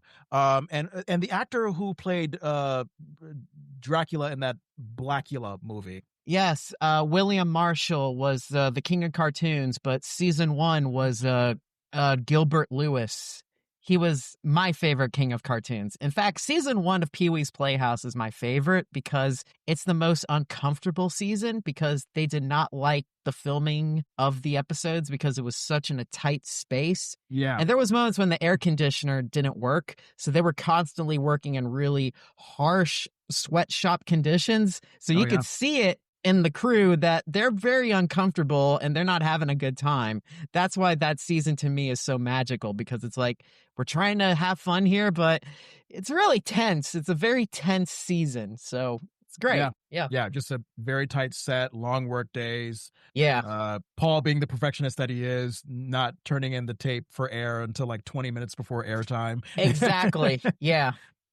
Oh man. But yeah, no, I don't know. I just think about what I didn't expect was like sort of like the racial and social progressiveness that was happening within that show, because you have all this black talent that I mentioned. Oh, can I say one more thing? Yeah. Okay, in season 2, the security guard for Pee-wee's Playhouse was the guy who directed Boys in the Hood. Oh, What? And that's how him and Lawrence Fishburne met to do that movie. So John Singleton, I think. I believe so. Yeah, he recently passed away, but yes, he was the security guard on Pee-wee's Playhouse season 2. Holy shit, that's awesome. Yeah, And then so that's a neat bit of trivia there for you. Right, and then Jimmy Smits, who I know from I think he was on L.A. Law, Dexter, The West Wing. He was there as the Conky repairman, yeah. Repairman, who I think had a kind of a thing going on with Miss Yvonne. Well, Miss Yvonne was flirting with him, but yes, Oh, in a way. Gotcha. And then there was that Spanish cartoon El Hombre that did not show the English subtitles. You had this 7-year-old stop motion animated feminist character like Penny, right? Yeah, I mean, obviously the progressiveness that Paul inhabited from like, his LA, San Francisco, probably also Sarasota days, like you see it full force in Pee Wee Herman. And, and I'm glad that it got credit in the documentary. So, did you guys find that watching a dog eat food for 2 minutes was innovative? Yes, because when I first saw that, I had no idea why that was there, because little old me, I was just excited to see Pee-wee's Playhouse, and then all of a sudden, why is there this episode where there is hardly a story? Literally, look up the episode. It's called Tango Time. That's the episode. It's literally 2 minutes of his dog Roosevelt eating food. I hated that part as a kid, but as an adult, I'm like, okay, I kind of get it. So yeah, AJ, Okay. I watched animals eat food just in my spare time for hours. Like an ASMR TikTok experience? Yes. I will literally watch people just feed their dogs for hours. Hey, that's a thing. It is a calming therapeutic thing to watch people do simple tasks like that on the internet. Yeah, it's a thing. It's a thing. I don't want to see people do it. I don't want to see anybody human. Just the dog or a cat. Yeah, you need to clarify. You don't want to see humans do that. They can get very messy. Oh, no. I am down with that. I'm down with that. I saw this random woman, Sherry, from Binghamton, New York, getting dressed, eating, sleeping. I just watched her. There's You're a something stalker, about John. What's going on here? He's the one recording and putting it out on TikTok. Who's the stalker? He is stalking me by forcing me to watch her do that. Yeah, it's reverse stalkerism. Yeah, I see what you did there. Anyway, sorry, go ahead, AJ. there's something fun to me about a television show. If I sit down and watch it and just these three concepts are together, we have an intro. It could be the same intro from every week. Then the next cut is to some kind of scene that is not translated and is in a completely different language. And then a dog eating for 2 minutes. That is the best television show in history to me. That's all I need in my life. I'd say it was ahead of its time then. I think it's a stretch to call just 2 minutes of a dog eating food innovative. I would say that Paul knew that there was a lawlessness to Saturday morning TV, as mentioned in the doc. Like there's just a certain creative freedom that you might not get from primetime television. And he took advantage of that. And honestly, someone like myself who can get creatively rebellious every now and then, I can tinkle with an egg or two and put it on TV. Yeah, I totally get it. I totally get it. So if you have the time, you could do what you will with it. I was amused by the network exec note that Paul got about like you cannot stick pencils in potatoes, and Paul was like, "Why?" And the exec was like, "Okay, I guess you can." Like it was just like, "Why? Why?" Lead poisoning, I guess. But I don't know. Is there some innuendo that I'm missing here? Like, why can't you stick a pencil in a potato? So, yeah. I don't know. Sometimes the secret to a good creative leader is asking questions. Why? There are no dumb questions. Remember that. We'll agree to disagree. Okay. The birthday texts that Paul sends to 12 people, like once a year. I wonder if those people knew that he had cancer. Like, I was wondering if what the closeness of those people to his life were. Like, I know he didn't share with the overall public that he had cancer, but I don't know. I just wonder if like close friends, probably. Yeah, maybe. I don't know. Maybe he had a close circle that he probably told, but yeah, I don't know. They were sworn to secrecy, maybe. Yeah. There's very few people in this world that I'm going to text specific things to. So I can understand being very close. Like, I'm not sharing information. But if you receive a birthday text from me, know that I am asking for your blood one day. Happy birthday. Hope you're doing well. Are you type O or type A? Tell me now. What a segue. Nice to hear from you, too. But really, can I put a needle in your arm? The way you're asking that's like, is that a needle in your arm, or are you just happy to see me? Yeah, this is true. This is true. This is true. Absolutely. There's nothing I like more than into the arm penetration. That is what I look for. It's therapeutic, really. IAP, they say at the doctors, intra-arm penetration. Love it. Anyway, the deal that Paul made that tore him and his manager Rich apart and led them to sue each other. They didn't describe it. Paul just said vaguely that there was a deal that was made. Any thoughts as to what that deal could have been? Yeah. There was an article that was loosely written about it. It was on it was called Pee-wee's Courthouse, and the writer was Tad Fiend.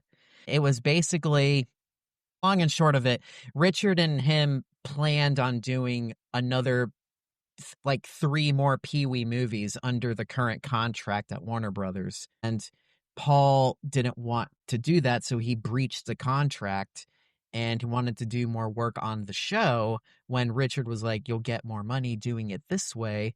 But then that's when heads bobbed and they sort of broke apart because they couldn't agree on it. Basically, it went down to money, and Paul just wanted more, and he just didn't want to work with Rich anymore. If he's like, Richard's just going to hold me back, so I don't want to work with him anymore. So it's kind of like that. What do you guys think about this idea of like the person that you are in business with, that you have some kind of creative partnership with, just also happens to be a close friend of yours? Because Paul had this unhealthy thing where his life was working. So any friendships you're going to make is with people you work with.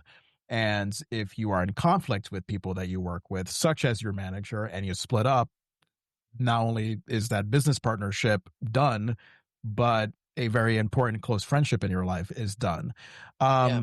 It's a tricky thing, and I want to know what your guys' thoughts were on that because, if you are working constantly and you're making friendships in the workplace like that, it's kind of hard to get away from. But at the same time, like, I wonder if there could have been a more active ability on his part to separate important friendships and business partners, separate the personal from the professional.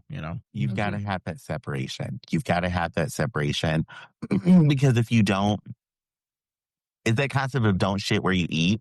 Like it can get really messy, especially once you're in those big fields of there's a lot of money and a lot of livelihood to you lose here.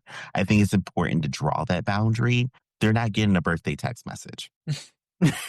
Yeah. Makes sense. I don't know. It's rough because I used to be on my own all the time. I used to make videos. It's nothing lucrative at all. It's just for fun and a hobby. But then later on, when I got invited to be a part of a podcast, like the Splat Attack one, I find it great to work with others and collab with different ideas. I can't think of doing it on my own. I kind of like being a part of a team because you're constantly with each other. At least that's my opinion. I don't know about doing it alone. Yeah. Did you have you seen that circus themed sequel? I think it was Big Top Pee-wee that Paul made. I did. You're saying very unfortunately you did. Yeah. Because the movie ended up not getting great reviews. What were your thoughts on it? My opinion about the movie is that it was good, though. It just didn't feel like a Pee-wee movie because it was kind of, how Pee-wee's Big Adventure was sort of just like its own weird world. This is Pee-wee in the real world. So I just didn't feel like it meshed right. It should have been a different story. Like, I feel like the Pollyanna story is much more like the Big Top Pee-wee version of that type of movie. So it wasn't my favorite, but I don't think it deserves the hate that it got. I just think it's an okay movie, but I think Big Adventure is a much better Pee-wee movie. At least that's my opinion. Yeah. I know that Paul was very insecure about the Tim Burton getting a lot of the credit for the first movie. So he wanted to make sure that didn't happen with the second movie. Yeah. So he essentially hired a director that would be a yes man to him for like looking over his shoulder constantly and having all this, really out there creative control. And I just wonder if that played a big part in the movie not being received as well. I think it's self-sabotage, I think. Yeah. It's Tyler Perry. Yeah, I was thinking about Tyler Perry when I watched the movie, and I had a feeling you would say Tyler Perry. Yeah. Tyler Perry, man. Yeah. Yeah. You're the only person in that room, and you have nobody to say, this does not make sense to everybody. Yeah. Mm-hmm. And yet, he still pops up as number one on Netflix when his shows come out. When will Tyler Perry face the consequences? I wish he would, man. Jeez. Have you seen his stuff too, Manny? Yes. I've seen the Medea movies. Yeah. And it's just, they're fine. They're not great, but they're fine. They're okay. But I just feel like he gets a little too much credit on stuff and people kiss the ground that he walks on. I just don't think he's the best, Just my opinion. It's understandable. He has me blocked. So that's all I have to say. He has you blocked? He did not like the fact that I don't like the movie Acrimony. And he blocked me. Wait. Background. Where did he block you? Yeah. What did you say? How did he, the actual Tyler Perry account, went after you? He blocked me. So the question that is in Acrimony is, how does she get on the boat? How does a woman in a wedding dress get back on a boat that is speeding after she is thrown off of the boat? It's a movie. You're supposed to expand disbelief. And Tyler Perry. To this day, he has never answered it. He was asked it in an interview. I did a review of the interview asking Tyler, how did she get on this boat? And the next day, Twitter, Facebook, Instagram, TikTok, and Threads, I was blocked. Damn. Whoa. That man sucks. Tyler Perry canceled AJ Vanderton. That is a headline. Just because of that question. And that was my question. I just want to know. And it's not a question that not other people have asked. Many people have asked, how did she get on the boat? It just doesn't make sense for the movie. It's because you hit a sore spot. You hit a sore spot. That's what it was. Man. You have been silenced by the king, and it's now time to protest. Fist bump. Boom. Yeah. Jeez. Where's your frog Amazing. costume? Protest. Anywho, yeah, Paul's like literally the moment that the Pee Wee Big Top didn't do well. I mean, Paul didn't have a parking spot anymore. That the documentary was talking about how his parking spot was painted over, and it was just a good example of like Hollywood spitting you out as quickly as they chew you up. Well, it also humbles him a bit too, because he thought like everything I touch is going to turn to gold. So, I'm not going to do anything wrong here. And then as soon as that happened, oh, that's reality. That's harsh. So, yeah. So Paul is in a funk from the Big Top experience, and then what gets him out of the funk is producing that Pee Wee Christmas special, and then the last 2 seasons of Pee Wee's Playhouse. He decides to put that to bed. Based on watching Howdy Doody growing up, he just felt like the show deserved a fitting end that viewers would be aware of. Mm-hmm. And then shortly after the show, he decides to take a break and go visit his family in Sarasota, Florida, and that's when we get to the infamous adult film incident, which Paul describes as like really the first moment in his life where he had no control at all. Thoughts about the incident, about the news coverage of the incident? Go ahead. I've got to hear what you guys think. Okay. I have a theory on this too. And we should say, starting off, that Paul was accused of indecently exposing himself in an adult film theater back in '91. So yeah, which is currently a Mellow Mushroom in Sarasota, Florida, right now. So a what? Yeah, that's what it is. What's a Mellow Mushroom? Mellow Mushroom is a pizza place. You never heard of that? Oh, it's a really good pizza place. Every pizza place is themed a different thing. It's really cool. Where I used to live in Atlanta, there was a ton of those over there. So it's great. Yeah, check it out sometime. It's cool. It's really cool. I gotta go there and say out loud, this is where Paul allegedly manipulated his genitalia. There's even a painting of Paul or Pee Wee, like right there on the wall. It's like a mural, and it's all painted with different Sarasota memorabilia. And yeah, Pee Wee's on there too.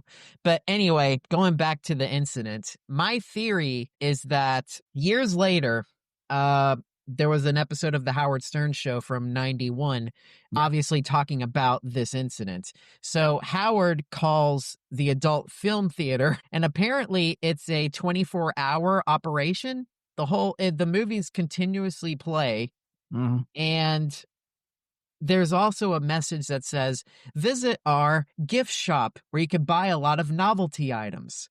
And at the time, Pee Wee, when he was on late night shows and what have you, he would always bring out a bunch of props and a bunch of novelty toys. Yeah. So I feel when people ask, why was Pee Wee in this adult theater? I think Paul was there looking at the novelty items to buy toys for like maybe a future guest appearance on something or whatever. Oh. And I think he was arrested in the lobby. That's how it happened. It wasn't like in the theater, someone taps him on the shoulder, hey, get up. No, he was in the lobby of the theater, and that's where the cops arrested him, along with 3 other people. So I think he said he didn't do it, and I believe that. I really feel like this was just, you look like somebody, and you're arrested. And once you sign your name, it's Paul Rubens. And then once he got arrested, there was a detective that looked at like the documents of who got arrested that night, and they recognized Paul Rubens, and they're like, oh, wow. So that's when the news media starts on this feeding frenzy of like, oh my God, it's Paul Rubens, it's Pee Wee Herman. What happened? Because at that time, he filmed those last 2 seasons of Pee Wee's Playhouse in 1989. So that gave him like a year to grow his hair and grow his beard. And so that's sort of where I feel like it was shocking to most people because of the damn mugshot. And I feel like if he wasn't a kid's entertainer, it probably would have gotten out of hand as much as it did. So I feel like it got blown way out of proportion here. Oh, it did. But go ahead, AJ. So I'm with you. I actually don't think it happened. I don't think that he did what he's accused of, especially after watching the documentary. And it's because of some things here. And just stick with me. Gay people, we know how to cruise. We know how to take something out if you want to get some attention or play with your junk in a movie theater. And Yeah. if this is an adult movie theater, I don't know anybody who's at an adult movie theater or an adult movie showing that's going to be like, why is he masturbating? This is weird. While we are watching this on the screen, nobody is going to say or do that and then say, let me call the cops right now. Right. So it doesn't make sense to me there. The fact that it's an adult movie theater, which would lead me, at least through experience, to believe that they were possibly gay-themed movies, would make this a target for police in Florida. And then they saw his name and they're like, yeah, we got him. And Sarasota at the time was a conservative community. So I'm sure that's probably what it was, too. Mm-hmm. I don't know, man. I was just I was seeing that CBS News coverage. You have, of course, Paul's mugshot. He is like this frown-faced hippie-looking guy with the long, shaggy hair, the facial hair, the sunglasses. And then you have the B-roll of Pee-wee's Playhouse rolling right next to the shot of his mugshot. It's just very eerie, and it just makes things look a lot worse than it was. Obviously, I could see how some conservative nut would look at this mugshot and that children's show and make that stupid trope that unfortunately has been equated with the gay community, which is the whole pedophilia trope. It didn't look great and made me feel very terribly for Paul. You had this detective who was interviewed, and he had claimed that he had seen Mr. Rubens manipulate his genitalia. I mean, that sounds like doing some kind of weird science project on your penis. I've never heard anybody say anything because just say masturbation, but I guess in 1991 on the news, we're not going to say that. We're going to say manipulate genitalia. It was awful. You know what the ass kicker about that was too? Is at that time, the police department in Sarasota, all they were doing was just sitting and watching TV. And their job was to oh, well, you know what? Let's go to the porno theater and make some arrests. Yes, so, that's exactly how I feel about that. For people listening on the video, Manny just had a thumbs down come up on his Zoom at the end of that sentence about the arrest. For good reason. For good reason. I'm against it. But it's it showed that the cops were pretty much bored, and even though the drug dealers and the rapists were still out there, it's oh, let's just go to the porn theaters. Why? Just that one thing. Yeah. Doesn't make sense. And you have, these idiots like the comedian Sam Kinison and Soupy Sales that are just hopping up on the sensationalism of this media coverage and just saying, Sam Kinison, man. He is worse. I think he's worse. Yeah. And just saying oh, this is deviant behavior and kids shouldn't be around this guy and yada, yada, yada. And unfortunately, I felt like those voices were drowned out by, remember when they showed that call-in show, that Messages for Pee-wee show, where fans were calling in and saying, hey, I don't give a fuck about your private life. You're still Pee-wee to me. I think that didn't get as much coverage as all the negative voices out there. Oh, no, of course. It's the news. Negative is always going to be of course priority. Yeah. It probably wasn't until when Paul showed up as Pee-wee at the MTV Awards. It wasn't until that appearance and all the protests about bringing his show back on CBS. I think that's when it started to gain traction that okay, this is ridiculous what this guy's being arrested for. And and what was I forgot, what was the result of that in the courtroom? He pleaded no contest. Okay. So he pleaded not guilty. And that worked out in his favor for that charge. For that charge. So he did the drug PSA as part of a community service that was given to him. And the PSA was a Penny cartoon about saying no to drugs, which I remember seeing on TV because I was like, it's Penny. So that means Pee-wee's going to come back, right? Right? No, it's not. So that's what it was. Where's that thumbs up on your Zoom right now? That would be oh, I'm sorry. There we go. There we go. Oh no, I meant thumbs down. That you wanted a thumbs down. Let me see if that happens again. There we go. There we go. But I think there was a moment where Paul and his team, they tried to distract from the arrest coverage with Paul going out with a female date. They had a paparazzi photo, it was an arranged paparazzi photo of him going out with a female date. This was before the sort of lavender marriage arrangement that he had with that LA law actress. Mm-hmm. But Carol Kane. Yeah, Carol Kane, I believe. Carol Kane. Yeah. Photo. Yeah, I got why he was doing it, but at the same time, I was like, oh boy, but you're not being your true self. So it was like mixed feelings when I saw that. Yeah. I mean, One of those, he was stuck in a rock and a hard place, I think. I don't Yeah. think anything he would have done, it just would have been frowned upon, probably. with Right. society at that time, you work on kids' television and they find out that you're gay, you handed them a nuclear bomb for your career. Yeah. Like, just it's easy for them to just rip you to pieces. Yeah. And basically a miracle that he was able to come back in the way that he did. I know that his co-star David Arquette from that Buffy the Vampire Slayer movie was talking about the friendship that he built with Paul. Did Paul have a thing in his contract that stated that his character from Buffy had to look like his mugshot? Is that what I watched in the doc, or am I wrong on that? I'm Was that a assuming joke so. that Paul did?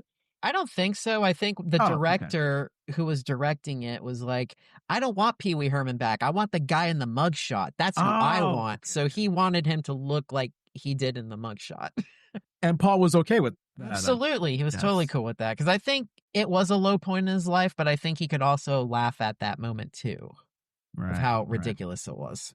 Yeah. And we already established that, like, he, made a big comeback, I think, throughout the 90s and onward, appearing in Murphy Brown, appearing in that movie Blow, appearing in Batman. Dustin checks in. Yeah, that one too. Yeah.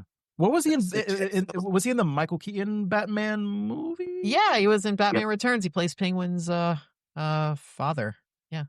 That's awesome. He I also love that. played him again on the Gotham series in 2015. Yeah. Which was so good. Yeah. Another relationship I did not know I had with Paul was that series. I was like, I Batman. love this man.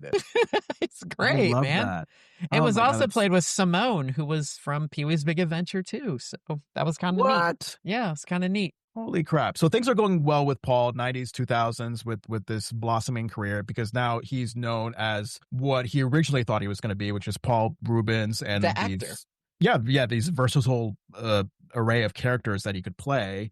And then, again, wrong place, wrong time, I guess associated with the wrong people. Once again, like the incident where Jeffrey Jones from the Ferris Bueller movie comes to Paul's house, and Jeffrey Jones was known for, I mean, they say improprieties. Does that allege to child porn based on what we later see Paul being accused of, or what does improprieties mean? It could be such a blanket statement. Yeah. It really can be. It could be as simple as stealing from a dollar store. That could be an impropriety. So I think the story goes that someone was at Paul's house when he was with Jeffrey Jones, and maybe because Jeffrey had this blanket statement improprieties thing with him, they associated that with Paul, and then all of a sudden Paul is being accused of possessing child pornography when he clearly did not have that. It was vintage erotica. Films. It was vintage erotica. Someone said that you literally find this stuff at the LGBT archives and libraries. Yeah. Just and harmless. Paul's a huge collector too, so it could have been from that time too, because he loved the 50s.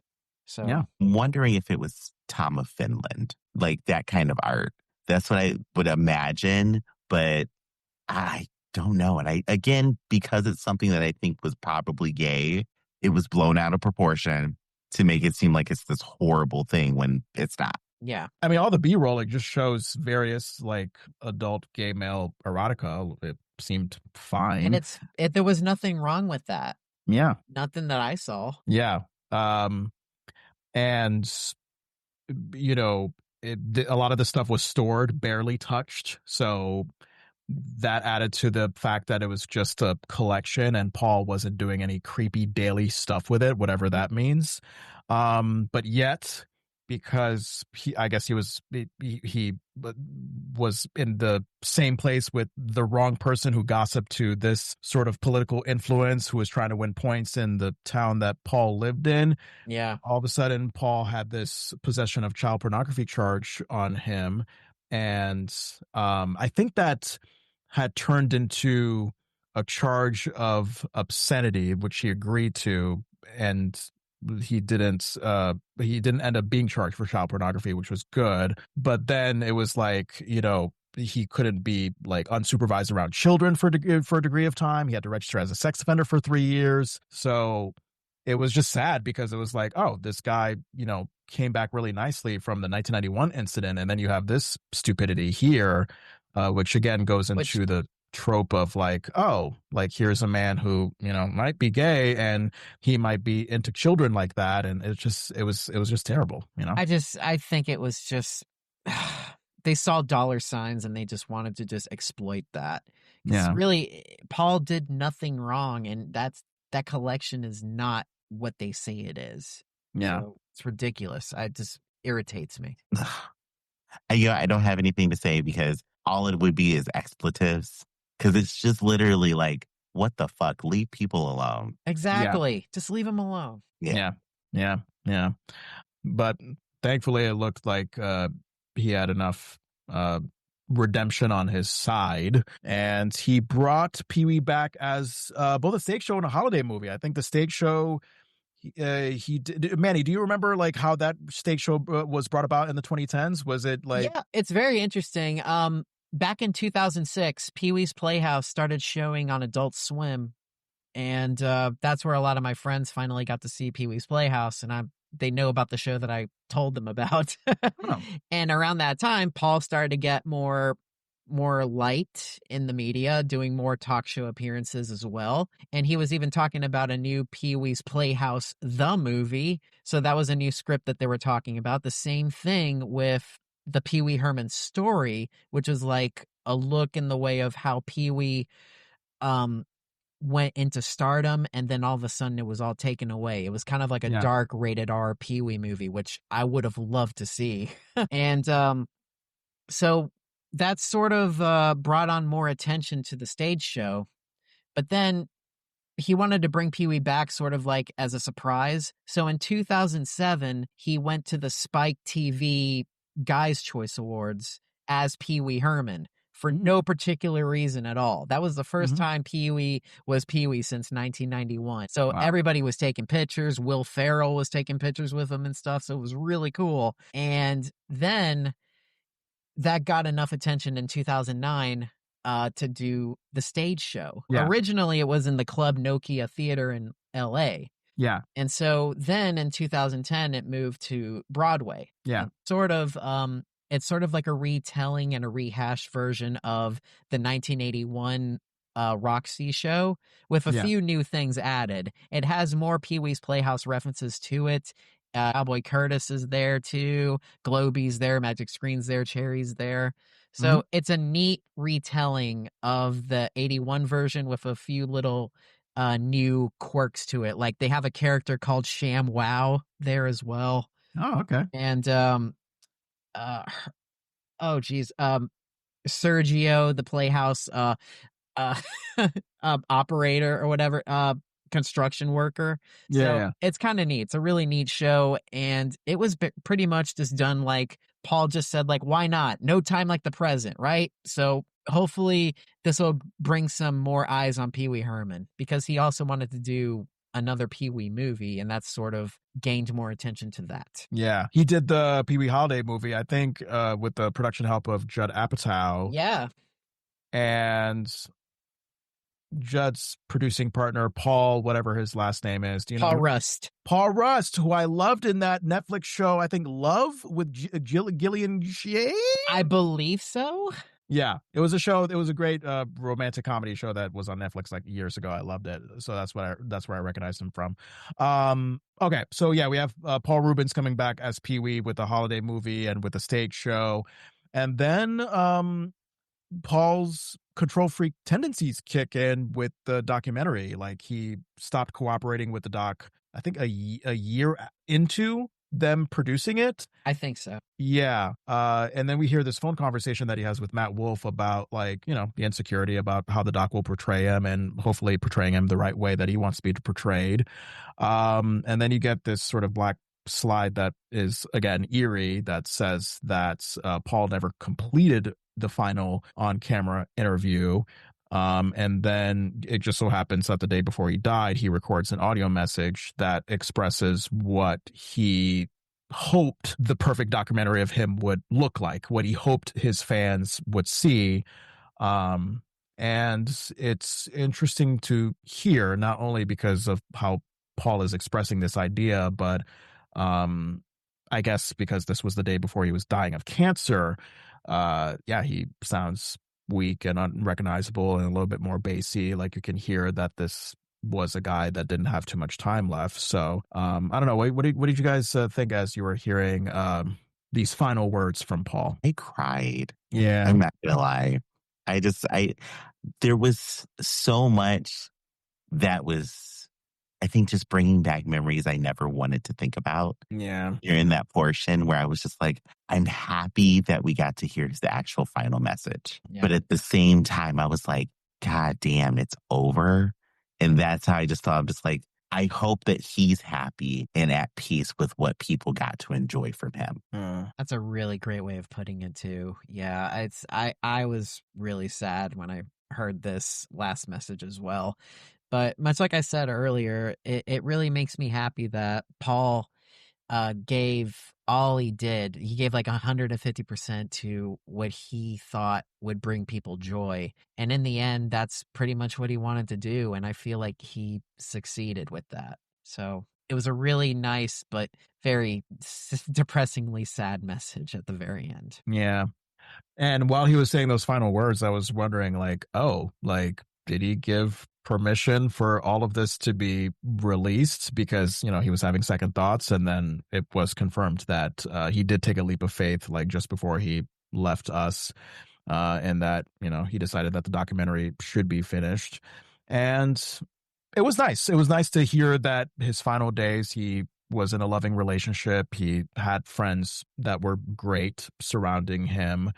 He was feeding those birds and Yeah. animals that were there too. So that's great because, you know, there are definitely ways to die that are not wonderful. So for him to have that those symbols of just contentment and community around him, I thought that was very nice. To close out this conversation,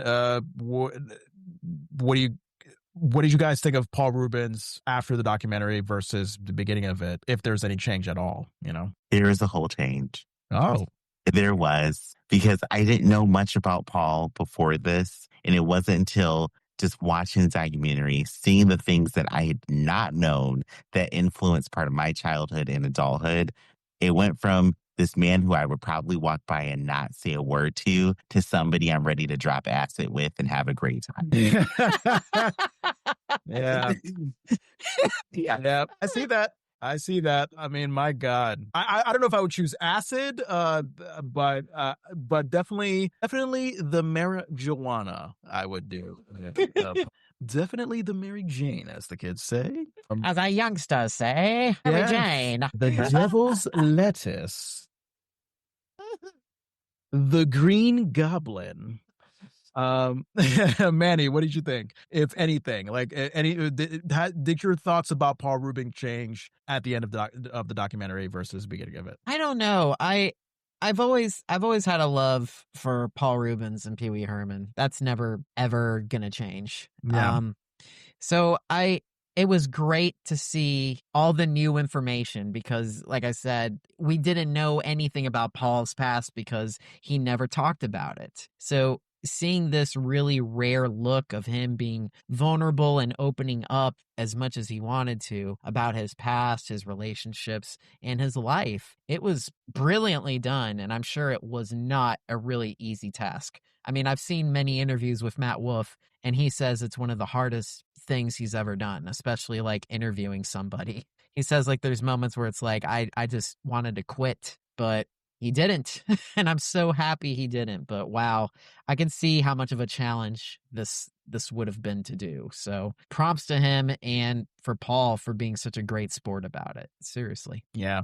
Hey, for you listening and viewing, I mean, I encourage you, look at all the Paul Rubens content you can. The Pee Wee movies, the Pee Wee television show, Paul's movies that he's done as other characters. Like, dive into that. If you haven't already, dive into the Chia Pets. Oh, that's Pee Wee Herman with a great afro. That is so awesome. With the green afro. Oh, The interesting. Chia Pet. John, What if you have have a you? green afro? It's a plant. Have you never had a chia pet, John? You never No. really? Okay, well, you literally plant it and it grows. Mm-hmm. It comes with seeds, and you put it around.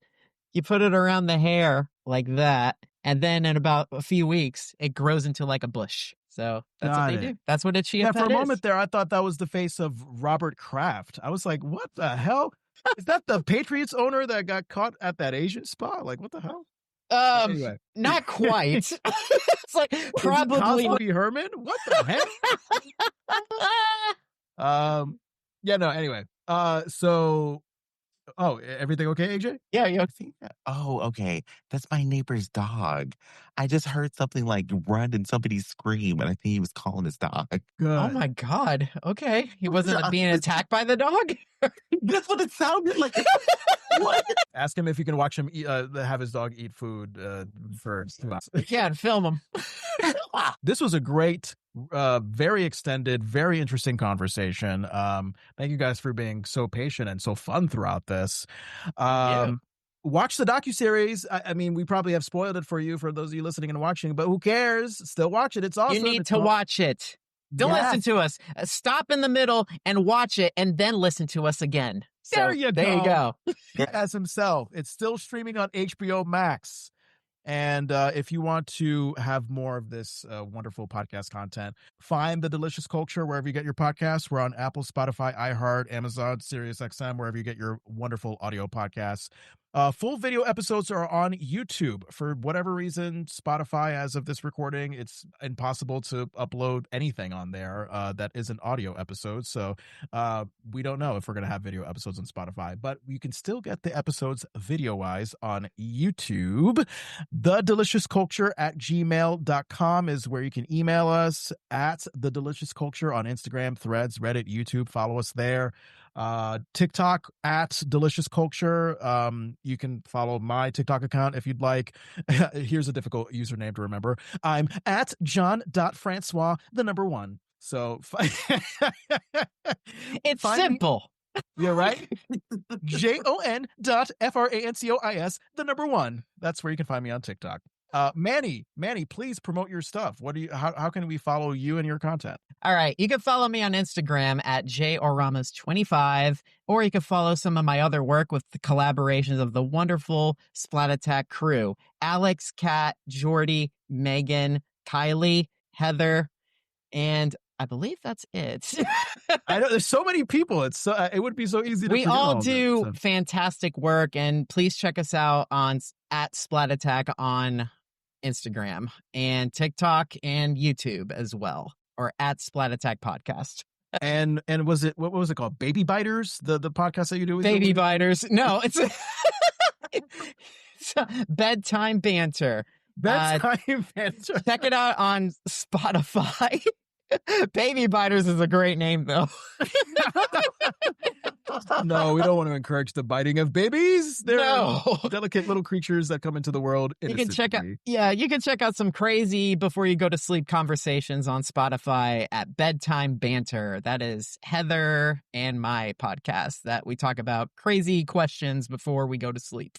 Check out for more episodes possibly coming in the next year. AJ. Follow me on TikTok and YouTube, AJ Vandertut. I'm the only one that exists. And if you go to my page and you don't hit subscribe or follow, I will behead a peep. As you should, because those candies are fucking nasty. I don't like them. They're weird marshmallow-colored ducks. I don't like them. I love peeps. I always have this negative image of I didn't have anything else to eat at this radio station job that I worked at, and I had no choice but to eat some peeps that were in a cabinet somewhere, and just my stomach not digesting those peeps well. It's ugh. I get it. Yeah. If you want a treat, make a cup of hot cocoa and just let a peep float around on top of it. And as it melts, it gets even more delicious. Oh, I gotta try that then. Yes. It's like a massive marshmallow. That's cool. It really is. And if you like just watching things dissolve, it's pretty interesting to watch. Yeah, I do. I live for a melting duck in my hot cup of Joe. Or hot cup of chocolate. Well, a hot cup of Joe sounds great too. Yeah, that too. All right. AJ, you want to send us out with some ringing deliciousness? You know what? Yeah, I actually thought of something really good. I'm going to let us go with little delicious ringing by saying, everybody, support your local gay bathhouse and go stand outside and manipulate your junk. You mean manipulate the genitalia? Yes. Junk is so crude and obscene. I want to give you an obscenity charge, AJ, just for saying that. Genitalia. Use the medical term, please.